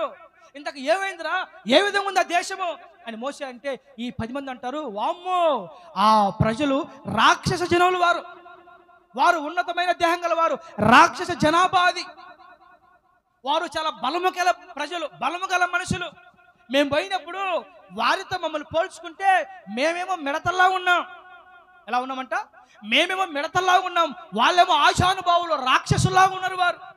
వారి పర్వతాలు ఆకాశం అంటున్నాయి. ఒకవేళ మనము కానీ పొరపాటున ఆ దేశంలో అడుగు పెట్టామే అనుకో, వారు రాక్షస జనాభాలో రాక్షసుల్లాగా ఉన్నారు, మనం మిడతల్లాగా ఉన్నాం, ఒక దెబ్బతో కొట్టి చంపేస్తారు మనల్ని అని ఈ 10 మంది బిగ్గరగా మోషేకి చెప్తారు. ఈ మాటలు విన్న మిగతా ఇశ్రాయేలీయులు ఒక్కసారికి ఈ మాటలు విన్న వెంటనే, అయ్యో ఇంచుమించు 40 ఏళ్ళ ప్రయాణం, 40 ఏళ్ళ సుదీర్ఘమైన ప్రయాణం, కష్టపడుతూ ఇంత దూరం ప్రయాణం చేసుకుంటూ వస్తే ఆఖరికి ఆ దేశంలో ప్రజలు రాక్షసులా, మరి మా పరిస్థితి ఏంటి? మరలా వెనక్కి వెళ్ళాలంటే 40 ఏళ్ళు, మళ్ళీ వెనక్కి వెళ్ళాలంటే 40 ఏళ్ళు పట్టుద్ది, ముందుకు వెళ్ళాలంటే రాక్షస జనాభా, మరేం చేయాలి అని దైవజనుడైన మోషే మీద సనిగి మోషేను తిట్టి రాళ్లతో చంపడానికి వస్తారు, దూషిస్తారు, ద్వేషిస్తారు, భయంకరంగా మోషే గురించి చెడుగా ప్రచారం చేస్తుంటారు. అరే మోషే, అసలు మమ్మల్ని చచ్చిపోవడానికి ఇక్కడ తీసుకొని వచ్చావా? అట్ట నువ్వు, మేము ఐగుప్తులో బాగుండే వాళ్ళం కదా, ఎందుకు ఇలా తీసుకొచ్చాం? నా వైపు చూడాలా? మీరు గమనించిన బిడ్డలారా, ఈ 10 మంది ఇలాంటి నెగిటివ్ థాట్స్, అల్ప విశ్వాసులు ఈ 10 మంది మాట్లాడడం ద్వారా, ఈ 10 మంది చెప్పడం ద్వారా 20 లక్షల ప్రజలు ఒక్కసారిగా వారి గుండెలు బద్దలైపోయాయి, వారి గుండెలు నీరుగారిపోయాయి, వారు భయంకర భయభ్రాంతులు నిండిపోయారు. వాళ్ళు మాట తూటాకంటే శక్తివంతమైనది బిడ్డలారా, మాట తూటాకంటే శక్తివంతమైనది. ఒక వ్యక్తి డిప్రెషన్లో ఉన్నప్పుడు, ఆపదలో ఉన్నప్పుడు, కష్టాల్లో ఉన్నప్పుడు, మరణ పడక మీద బెడ్ మీద ఉన్నప్పుడు ఒక ప్రేమ గల మాట మాట్లాడండి, ఎక్కలేని సంతోషం వస్తుంది వాడికి.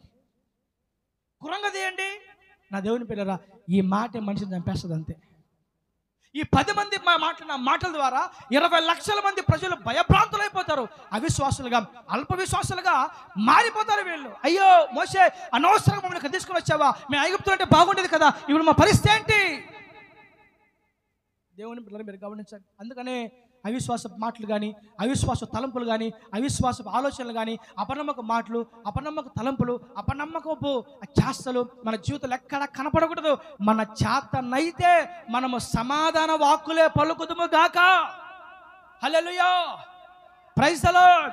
మన చేతనైతే సమాధాన వాక్కులే మాట్లాడాలి, మన చేతనైతే ధైర్యపరిచే వాక్కులే మాట్లాడాలి, మన చేతనైతే బలపరిచే వాక్కులే మాట్లాడాలి, మన చేతనైతే ప్రోత్సాహపరిచే, ధైర్యపరిచే, బలపరిచే మాటలే మాట్లాడాలి. కానీ అపనమ్మకం, నెగటివ్ థాట్స్, అవిశ్వాసము, అల్ప విశ్వాసము మాటలు మనం కానీ మాట్లాడితే మనల్ని బట్టి ఎంతో మంది కృంగిపోతారు, మనల్ని బట్టి ఎంతో మంది నష్టపోతారు బిడ్డలారా.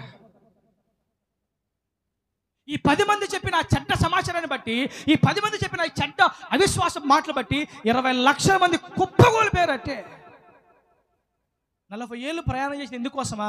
కష్టపడి 40 ఏళ్ళు సుదీర్ఘమైన ప్రయాణం చేస్తే ఆఖరికి కాలానికి మేము వెళ్ళలేమా? రాక్షస జనాభా, భయంకరులా, పోతే ఒక దెబ్బతో చంపేస్తారా? అయితే మా పరిస్థితి ఏంటి? ఎంత పని చేసేవారా మోషే? యెహోషువ కాలేబులు అంటారు, అయ్యో యెహోషువ కాలేబులు బట్టలు చించుకొని, వస్త్రాలు గట్టిగా చించుకొని వీళ్ళు అంటున్నారు, ఇశ్రాయేలులారా వారి మాటలు వినొద్దు, ఆ 10 మంది మాటలు వినొద్దు, అసలు వారి మాటలు మీరు లెక్క చేయొద్దు, అసలు వారి మాటలు మీరు పట్టించుకోవద్దు. మనకు ఇస్తానని చెప్పిన, మనకు ఇస్తానని వాగ్దానం చేసిన ఆ దేశాన్ని దేవుడు మనకు నిశ్చయంగా ఇవ్వబోతున్నాడు. కాలేబు అంటున్నాడు, మనకు దేవుడు ఇస్తానని చెప్పిన వాగ్దాన దేశం, దేవుడు మనకు చేస్తానని చెప్పిన కానాను దేశం ఖచ్చితంగా ఆయన మనకు ఇవ్వబోతున్నాడు. కాలేబు కానానులో ఉన్న రాక్షస జనాభాను చూడట్లేదు, కాలేబు కానానులో ఉన్న ఆకాశం అంటే పర్వతాలు చూడలేదు, కాలేబు కానానులో ఉన్న గొప్పని బలాన్ని చూడలేదు. మరి కాలేబు ఏం చేస్తున్నాడు? కాలేబు మనసు ఏం చెప్తుంది? ఐగుప్తు కానాను మీద, కానాను బలం మీద కాకుండా కాలేబు మనసు నిండు మనసుతో దేవుని అనుసరిస్తున్నాడు. కాలేబు మనసు నిండు మనసుతో దేవుని మీద ఆనుకున్నాడు. హల్లెలూయా. కాబట్టి ఈ కాలేబు అంటున్నాడు, వారి మాటలు వినొద్దు. ఆ 10 మంది చెడ్డ సమాచారం ఇస్తున్నారు, వారి మాటలు వింటే మీరు కృంగిపోతారు, వారి మాటలు పట్టించుకోవద్దు. ఇదిగో దేవుడు చెప్పాడు చేస్తానని, దేవుడు చేశాడు, వాగ్దానం ఇచ్చాడు మనకి ఇస్తానని. కాబట్టి వారు రాక్షసులైనా, గొప్ప పర్వతాలైనా, కానాలో ఎంత బలమైన బలాఢ్యులున్నా ఆయన చెప్పాడు, ఆయన మాట ఇచ్చాడు. కాబట్టి నిశ్చయంగా ఆ దేశం మనకు దేవుడు సొంతం చేస్తాడు. మనం ఆ దేశాన్ని స్వాధీనపరచుకోబోతున్నాము అని కాలేబు మాట్లాడాడు. యెహోషువ కూడా అదే మాటలు మాట్లాడాడు. ఆ మాటలు మాట్లాడగానే మరొక ఒక్కసారిగా ఇజ్రాయెల్ ప్రజలకి ఎక్కలేని ధైర్యం, ప్రవక్రనా ప్రజలకు ఎక్కలేని ధైర్యం, ఎక్కలేని ఒక దమ్ము, ఎక్కలేని గుండె ధైర్యం వచ్చేసింది, ఎక్కలేని విశ్వాసం. అవునా, నిజమా? అవును, ఆయన మాట ఇచ్చాడు కదా, ఆయన అంత అమాయకుడా, అసమర్థుడా? లేదు కదా. ఆయన చెప్పాడంటే చేస్తాడు ఖచ్చితంగా. ఆయన మాట ఇచ్చాడంటే నెరవేరుస్తాడు. ఇంకా కానాను పరిస్థితి ఏంటి, ప్రజలేంటి, పర్వతాలేంటి, మనుషులేంటి, అవన్నీ మనకు అనవసరం. Don't fear about anything, don't fear. ఆయన మనకు కానాను ఇవ్వబోతున్నాడు. ఎందుకు వీళ్ళు మాటలు చెప్పారంటే వీరి మనస్సు దేవుని మీద ఆనుకుంది. గట్టిగా చప్పట్లు కొడదాం హల్లెలూయా. వీరి మనస్సు దేవుని మీద ఆనుకుంది. కాబట్టే నా దేవుని బిడ్డరా, ప్రభు నా అంతరంగాన్ని ప్రేరేపించిన, నా అంతరంగాన్ని ప్రోత్సహిస్తున్న మాట ఏంటంటే ఆయన మన జీవితంలో ఏదైనా చేయగలడు. ఈ మధ్యకాలంలో రాజుల చరిత్ర కొంతకాలం ధ్యానం చేశాను నేను కదా. ప్రతి వారం రాజుల చరిత్ర ధ్యానం చేసేవాడిని. కొన్ని వారాలు రాజుల చరిత్ర చెప్పుకుంటూ వచ్చాను నేను. ఏం చెప్పాను? ఆ రాజు లోబడలేదు, సచ్చాడు. ఈ రాజు తిరుగుబాటు చేశాడు, సచ్చాడు. ఆ రాజు బరి తెగించి పాపం చేశాడు, అది చేశాడు, ఇది చేశాడు, సచ్చాడు. ఆ రాజు ఇటు తెచ్చాడు, ఆ రాజు అలా తెచ్చాడు. ఈ రాజు ఇటు తెచ్చాడు. రాజుల చరిత్ర అంతా సావులే. అటు తెచ్చాడు, ఇటు తెచ్చాడు, అటు తెచ్చాడు, ఇటు తెచ్చాడు. ఆఖరికి మా అజయ్ గారు తెచ్చాడు. ఆఖరి ఊరి దగ్గర అజయ్ గారు తెచ్చాడు. అంటే నాకేమర్థమవుతుందంటే, ఒక వ్యక్తి బైబిల్ రాయబడింది జీవము మరణము నాలుక వశంలో ఉందంట. వినాల జాగ్రత్తగా తలపైకెత్తి. దేవుని వాక్యం చెప్తుంది జీవము మరణము నాలుక వశంలో ఉందంట. దేవుడు జీవము కావాలన్నా నీ నాలుకలో పెట్టాడంట, మరణము కావాలని నీ నాలుకలో పెట్టాడంట. కాబట్టి జీవ మరణములు నాలుకలో ఒకరి నాలుకలో ఉంచి ఉన్నాను అంటున్నాడు దేవుడు. కాబట్టి నువ్వు జీవం గురించి మాట్లాడితే, నువ్వు జీవాన్ని ప్రకటిస్తే, నువ్వు జీవం గురించి చెప్పితే, నువ్వు జీవం గురించి ఉచ్చరిస్తే జీవమే పనిచేస్తుంది, జీవం అనుగ్రహించబడుతుంది. లేదు ఒకవేళ మరణం గురించి మాట్లాడితే ఆ మరణమే ప్రవేశిస్తుంది. వరాలు భర్త అబ్రహాం ఇట్లా వరాలు ఎప్పుడు చెప్తూ ఉంటుంది. ఎప్పుడు చూసినా సావు గురించి మాట్లాడాలంట అతను అబ్రహాం. ఎప్పుడు చూసినా అదేందన్నా, ఎప్పుడు చూసినా ఆ మరణం గురించి, ఆ సావు గురించే మాట్లాడవాడు. అసలు ఆ మాటలు మాట్లాడక బావా, అట్లా మాట్లాడొద్దు అంటే అవే మాట్లాడతాడు, ఆ సావు గురించే మాట్లాడతాడు. నిజమే, వాక్యం చెప్తుంది, నా మాట కాదు. జీవము మరణము నాలుక వశంలో ఉన్నాయి. మన జీవాన్ని మాట్లాడితే జీవం వస్తుంది, మరణాన్ని మాట్లాడితే మరణం వస్తుంది. దేవుని బిడ్డలు కాబట్టి మన నోటితో, మన తలంపులతో, మన మనసుతో మనము జీవాన్ని గురించిన, విశ్వాసాన్ని గురించిన, ధైర్యాన్ని గురించిన మాటలే మనము మాట్లాడతాము గాక. 10 మంది చెడ్డ సమాచారం ఇస్తే ఈ 10 మంది మాట్లాడిన అవిశ్వాసం, అల్పవిశ్వాసం మాటలు బట్టి 20 లక్షల మంది కృంగిపోయి ఆఖరికి తొట్టిల్లిపోయి బిడ్డరా డిప్రెషన్కి వెళ్ళిపోయి ఆఖరికి మోసం చంపాలని చూస్తున్నారు. కాలేబు మాట్లాడతాడు, ఆయన ఖచ్చితంగా మనకు ఇస్తాడు. ఆఖరి దేవుడు ఇచ్చాడు లేదా? దేవుడు ఇచ్చారు లేదా? బిడ్డరా, ఆయన వాగ్దానం చేసిన దేవుడు, చేస్తానని చెప్పిన దేవుడు ఖచ్చితంగా చేసే తీరుతాడు. కాబట్టి మన జీవితంలో ప్రస్తుత కాలమందు మనం పడుతున్న బాధలు, ప్రస్తుత కాలమందు మనం పడుతున్న ఇబ్బందులు, ఆ దేవుని బిడ్డలారా, మనం వాటి మీద మనసు ఉంచక మనం దేవుని మీద మనసు ఉంచగలిగితే ఎన్నిసార్లు పడిపోయినా మరలా తిరిగి లేవనెత్తగలడు. బైబిల్ రాయబడింది, నీతిమంతుడు 7 సార్లు పడిపోయినా తిరిగి మరలా దేవుడు పైకి లేవనెత్తుతాడు. నీతిమంతులు 7 సార్లు పడిపోయినా, 7 సార్లు కృంగిపోయినా, 7 సార్లు బొక్కబోర్లు పడ్డా ఆయన మరలా లేవనెత్తుటకు సమర్థుడు. ప్రైజ్ ది లార్డ్, హల్లెలూయా.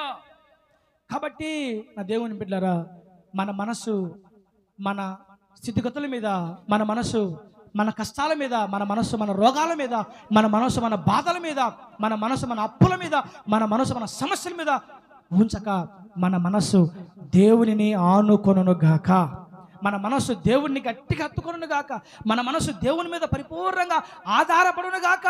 ఎవరిని మనసు నీ మీద ఆనుకొనును, ఎవరిని మనస్సు నీ మీద ఆనుకుంటుందో, ఎవరిని మనస్సు నీ మీద ఆధారపడుతుందో, ఎవడు నేను ఆనుకుంటాడో, ఎవరిని మనస్సు నీ మీద ఆధారపడుతుందో వానిని నీవు పూర్ణ శాంతి గల వానిగా కాపాడుదువు.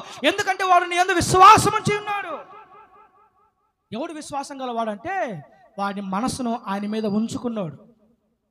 ఎవడు విశ్వాసం గలవాడంటే నా దేవుని బిడ్డరా, ఎవరి మనస్సు దేవుని మీద ఆనుకుంటుందో వాడే విశ్వాసం గలవాడు. అలాంటి వాడి జీవితంలో నా దేవుడు పరిపూర్ణమైన 2 అంతల సమాధానం, 2 అంతల ఆశీర్వాదం, 2 అంతల నెమ్మది ఆయన ఖచ్చితంగా అనుగ్రహిస్తాడు.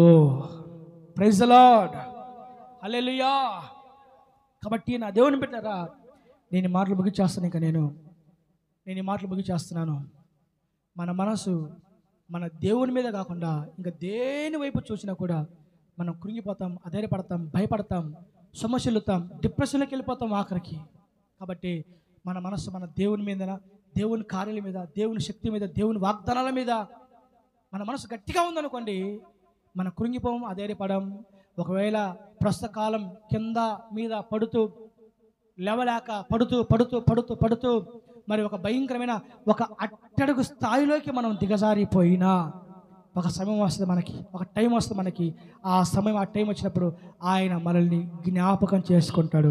ఆయన మనల్ని తిరిగి కోల్పోయిన దానికంటే రెట్టింపు ఆశీర్వాదం, కోల్పోయిన దానికంటే రెట్టింపు ఘనత, కోల్పోయిన ఆరోగ్యం కంటే రెట్టింపు ఆరోగ్యం, కోల్పోయిన సమాధానం కంటే రెట్టింపు సమాధానం, కోల్పోయిన డబ్బు కంటే రెట్టింపు డబ్బు, కోల్పోయిన ధనము కంటే రెట్టింపు ధనము, కోల్పోయిన వాటికంటే రెండొందలుగా దేవుడు మనకు అనుగ్రహించగలుగుతాడు. హల్లెలూయా. కాబట్టి ఆరోగ్యం బాగాలేకపోయినా మనకు కంగారు పడాల్సిన అవసరం లేదు. షుగర్ ఉన్నా, బీపీ ఉన్నా, గ్యాస్ ఉన్నా, కడుపు లాంటి రోగాల్లో ఎలాంటి అనారోగ్య సమస్యలు ఉన్నా మనం భయపడాల్సిన పని లేదు. వాటి మీద మనసు పెట్టొద్దు, దేవుని మీద మనసు పెట్టండి చాలు. ఆయన శక్తి మీద, ఆయన కార్యాల మీద, ఆయన బలం మీద, ఆయన వాగ్దానాల మీద, ఆయన మహా గొప్ప కనికర మీద మనసు పెట్టండి. ఆయన లేవనెత్తుతాడు. Praise the Lord. హల్లెలూయా. ఆ దేవుని పెట్టారా, దానియేలు సింహాల బోన్లో వేసిన కూడా దానియేలు మనసు సింహాల బోన్ మీద లేదు చూడండి కదా.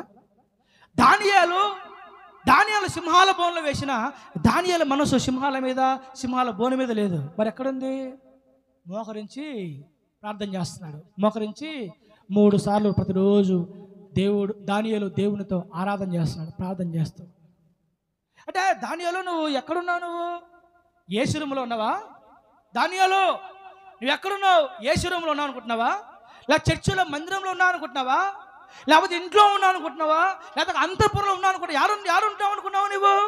నువ్వు ఉండేది అంతఃపురంలో కాదు, మందిరంలో కాదు, యేసు రూములో కాదు. నువ్వు ఉండేది విందుశాల కాదు, పర్ణశాల కాదు. నువ్వు ఉండేది సింహాల బోన్లో ఉన్నావు. ఆయన అంటాడు, ఆ సంగతి నాకు తెలీదా? దానియేలు వెరీ సింపుల్గా అంటాడు, ఆ సంగతి నాకు తెలీదా? మరి ఏంటి, నువ్వు మందిరంలో ఒకడు ఏ విధంగా ఆరాధిస్తాడో, మందిరంలో ఒకడు ఏ విధంగా సంపూర్ణంగా దేవుని ప్రార్థన చేస్తాడు, మరి నువ్వు సింహాల బోన్లో అలాగా ఆరాధన చేస్తున్నావు, అలాగ పాటలు పాడుతున్నావు ఏంటి? అదేమన్నా సింహాల బోన్ అనేది మందిరమా? దానిలో అంటాడు, నా మనసు సింహాల మీద, బోన్ల మీద లేదు. నా మనసు అత్యున్నత సింహాసనం మీద ఆశీనుడైన దేవుని మీద ఉంది. హల్లెలూయా. మనకు ముందు నడిచిన భక్తులందరూ ఈ మార్గంలో వేరండి. మనకు ముందు నడిచిన భక్తులందరూ బలహీనులుగా ఉండి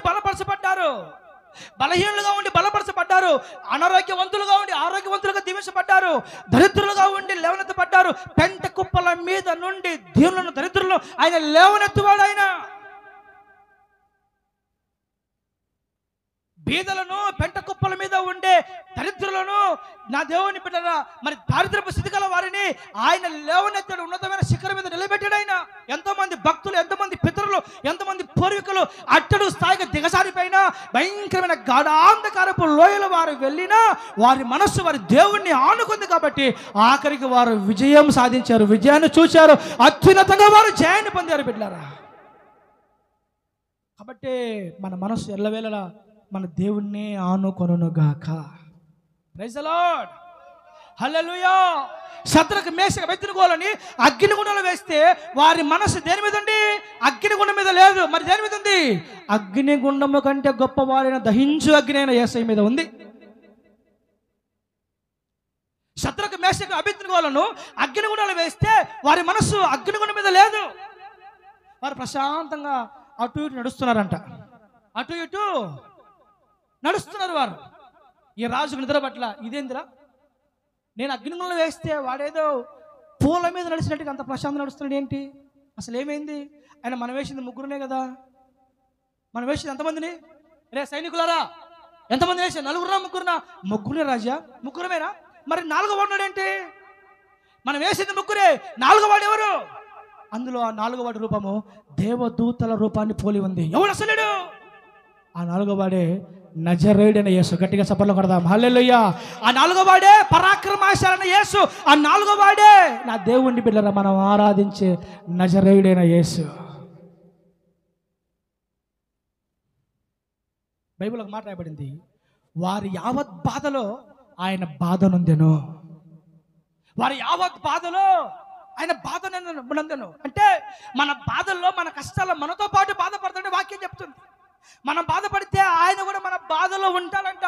మన కష్టపడితే మన కష్టాలు ఆయన మన వెంటే ఉంటాడంట. వారి యావత్ బాధలో, వారి సమస్త బాధలో ఆయన వారితో పాటు బాధ నొందెను. That is God's love. That is God's love. That is God's love. అది దేవుని మహా గొప్ప ప్రేమ. కాబట్టి నా దేవుని బిడ్డలారా, శ్రమలో సైతము, అగ్నిగుండంలో సైతము, సింహాల బోన్ల సైతము, అరణ్యములో సైతము ఆయన మనలో ఉండే దేవుడు. ఎలా, ఎప్పుడు అనంటే మన మనస్సు ఆయన మీద ఆనుకున్నప్పుడు, మన మనస్సు ఆయన మీద ఆధారపడ్డప్పుడు, మన మనస్సు ఆయన్ని గట్టిగా హత్తుకున్నప్పుడు, మన మనస్సు మన స్థితి మీద, మన గతి మీద, మన బాధ మీద, మన కష్టం మీద, ప్రస్తుతం ఉండే మన ఇంట్లో పరిస్థితి మీద మన మనసు పెట్టామంటే నేనైనా కృంగిపోతాను, మీరైనా కృంగిపోతారు, మనం అందరం దిగజారిపోతాం బిడ్డలారా. కానీ మన మనస్సు ఇప్పుడు పరిస్థితి మీద కాదు, మన మనస్సు మన స్థితిగతుల కంటే గొప్పవాడైన దేవుని మీద పెట్టగలిగితే ఆయన ఖచ్చితంగా అద్భుత కార్యములు జరిగిస్తాడు. శ్రమలో నేను అతనికి తోడయుండెదను. ఏంటట? శ్రమలో నేను అతనికి తోడయుండెదను.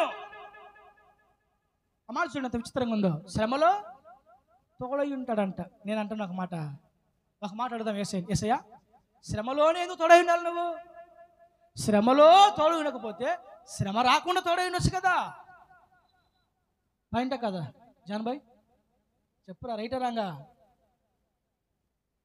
మా వాడు అన్ని గమనిస్తూ ఉంటాడు. ఇంట్లోకి వెళ్ళి నాన్న ఇలా వాక్యం చెప్పాడు, అలా వాక్యం చెప్పాడు అంటూ ఉంటాడు. మళ్ళీ శ్రమలో తోడై ఉంటాను అని దేవుడు మాట్లాడకపోతే శ్రమ రాకుండా తోడై ఉండొచ్చు కదా అంట. నేను బిడ్డరా, శ్రమ రాకుండా తోడై ఉంటే ఆయన శక్తి, ఆయన పవర్, ఆయన బలం, ఆయన మంచితనం, ఆయన ప్రేమ మనకి ఎలా అర్థమవుతుంది చెప్పండి? శ్రమ రాకపోతే ఆయన మంచితనం, ఆయన గొప్పతనం ఎలా అర్థమవుతుంది? శ్రమ రావాలి, శ్రమలో ఆయన తోడై ఉండాలి, అప్పుడు ఆయన మహిమను మనము కీర్తించాలి, ఆయన గొప్పతనాన్ని మనము తెలుసుకోవాలి. కాబట్టే కొన్నిసార్లు ఆయన మహిమను మన ద్వారా ప్రచురణపరచుకోవడానికే మన జీవితంలో ఆయన శ్రమలు, కష్టాలు, శోధనలు అనుమతిస్తాడు. అందుకే శ్రమలో నేను తోడై ఉంటాను. అగ్నిగుండం లాంటి శ్రమలో శద్రకు, మేషకులకు దేవుడు తోడై ఉండలేదా? సింహాల బోన్ లాంటి శ్రమలో దేవుడు వారికి తోడై ఉండలేదా? భయంకరమైన భీకరమైన ఎడారిలో, అరణ్యంలో తన ప్రజలైన స్వాస్థ్య జనాభానికి, ఇజ్రాయెల్ ప్రజలకు దేవుడు తోడుగా లేడా?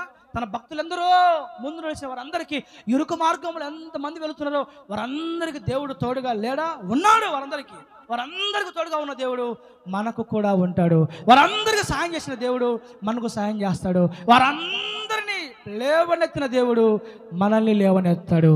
అయితే వారందరి మనసు ఆయన మీద ఆనుకుంది, మన మనసు కూడా ఆయన మీదే ఆనుకొనుగాక. హల్లెలూయా, ప్రైజ్ ది లార్డ్.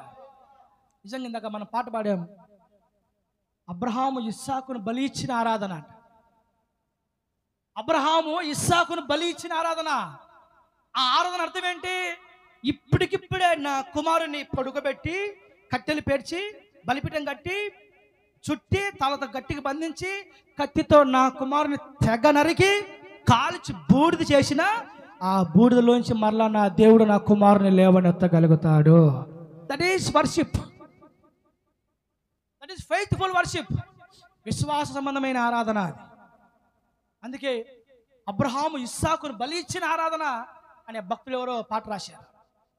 అంటే ఆ అబ్రహాం యొక్క విశ్వాసం ఏంటంటే, నా కుమారుణ్ణి కాల్చి బూడిద చేసిన ఆ బూడిదలోంచి మరలా నా కుమారుణ్ణి ఆయన అనుకుంటే మరలా తిరిగి లేవనెత్తాడు. అంటే బూడిదను సైతము ఆయన మరలా మనిషిగా మార్చగలడు. నేను ఆరాధించిన నజరేయుడైన యేసు.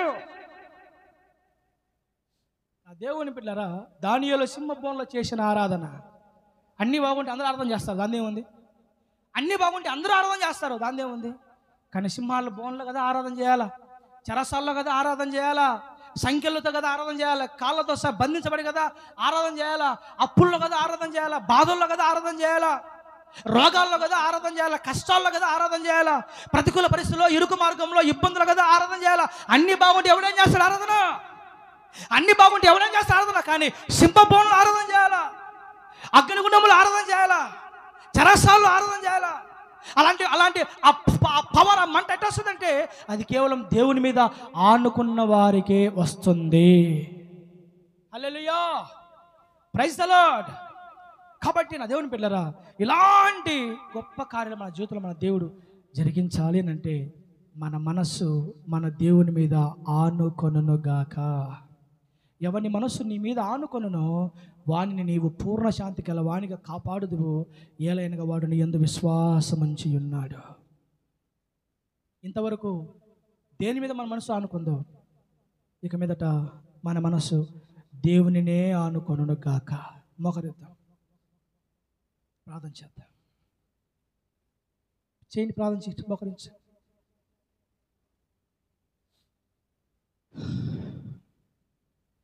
అబ్రహాము ఇస్సాకును బలి ఇచ్చిన ఆరాధన, రాళ్లతో చంపబడిన స్టెఫను వలె ఆరాధన, ఆరాధన, స్తుతి ఆరాధన, ఆరాధన, స్తుతి ఆరాధన. దానియేలు సింహపు బోనులో చేసిన ఆరాధన, వీధులలో నాట్యమాడిన దావీదు ఆరాధన, ఆరాధన, స్తుతి ఆరాధన. అన్నీ బాగుంటే ఎవడైనా ఆరాధన చేస్తాడండి. అన్నీ బాగుంటే ఎవరైనా ఆరాధన చేస్తారు. అన్నీ బాగుంటే ఎవరైనా ఆరాధన చేస్తారు. అన్ని సమృద్ధిగా ఉంటే ఎవరైనా ఆరాధన చేస్తారు. అన్ని కలిసి వస్తే ఎవరైనా ఆరాధన చేస్తారు. అన్నీ బాగుంటే ఎవరైనా ఆరాధన చేస్తారు. సింహాల బోన్లు కదా నువ్వు చేయాలి ఆరాధన. అగ్నిగుండంలో కదా, అగ్నిగుండం లాంటి సమస్యల్లో కదా, శ్రమల్లో కదా నువ్వు చేయాలి ఆరాధన. చెరసాల్లో కదా, చెరసాల లాంటి కఠినమైన పరిస్థితుల్లో కదా నువ్వు చేయాలి ఆరాధన. అరణ్యంలో కదా, ఇరుకు మార్గంలో కదా, దిక్కు తెలియని గమ్యమే కానరాని, అడుగు ముందుకెయ్యలేని ఒక భీకరమైన గంభీరమైన దిక్కే కానరాని, అసలు ఆశ్రయమే లేని ఒక అగమ్య గోచరమైన ఒక ఆందోళనకరమైన సమయాల్లో కదా చేయాలి ఆరాధన. అది విశ్వాస సంబంధమైన ఆరాధన.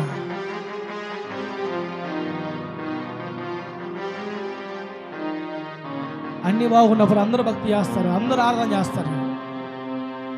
సమస్యల్లో, బాధల్లో, కష్టాల్లో, ఇరుకుల్లో, ఇబ్బందుల్లో, అప్పుల్లో, రోగాల్లో, బలహీనతల్లో, నిందల్లో, అవమానాల్లో, కష్టాల్లో, దిగుల్లో, ఒడిదుడుకుల్లో, ప్రతికూల పరిస్థితుల్లో, ఇరుకు మార్గాలలో,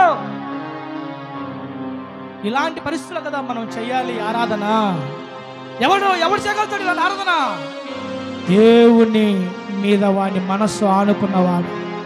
ఎవడైతే వాని మనస్సును దేవుని మీద ఆనుకుంటుందో, ఎవడైతే వాని మనస్సును దేవుని మీద ఆధారపడేటట్టు చేసుకుంటాడో, ఎవరి మనస్సు దేవుని గట్టిగా హత్తుకుంటుందో వాడే ఇలాంటి ప్రతికూల పరిస్థితుల్లో కూడా ఆరాధన చేయగలుగుతాడు. ఆరాధన, స్తుతి ఆరాధన.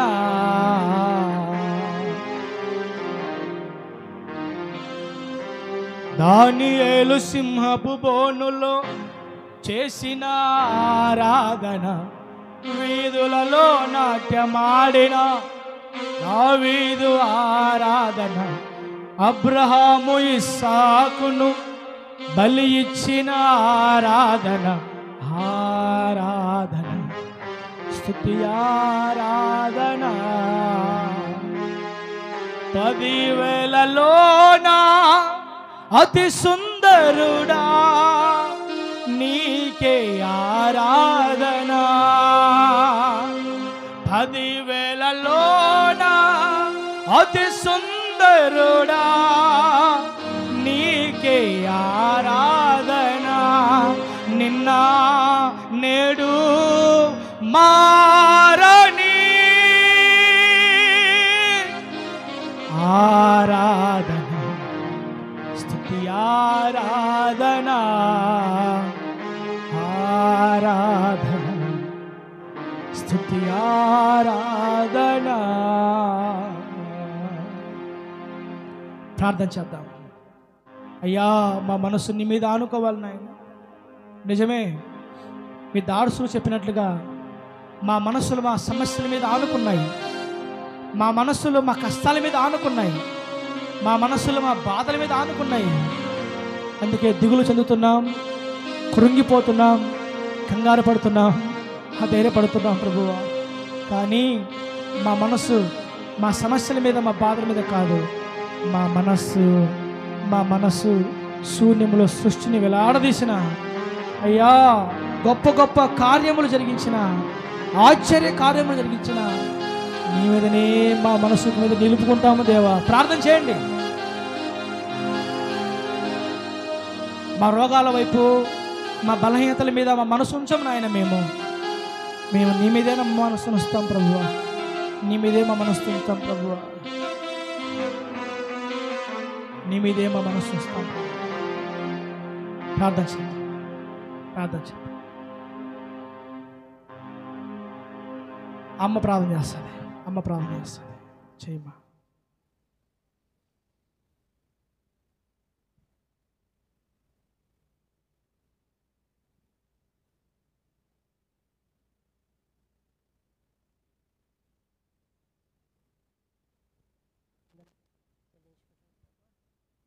ఆశ్చర్యకరుడు ఆలోచన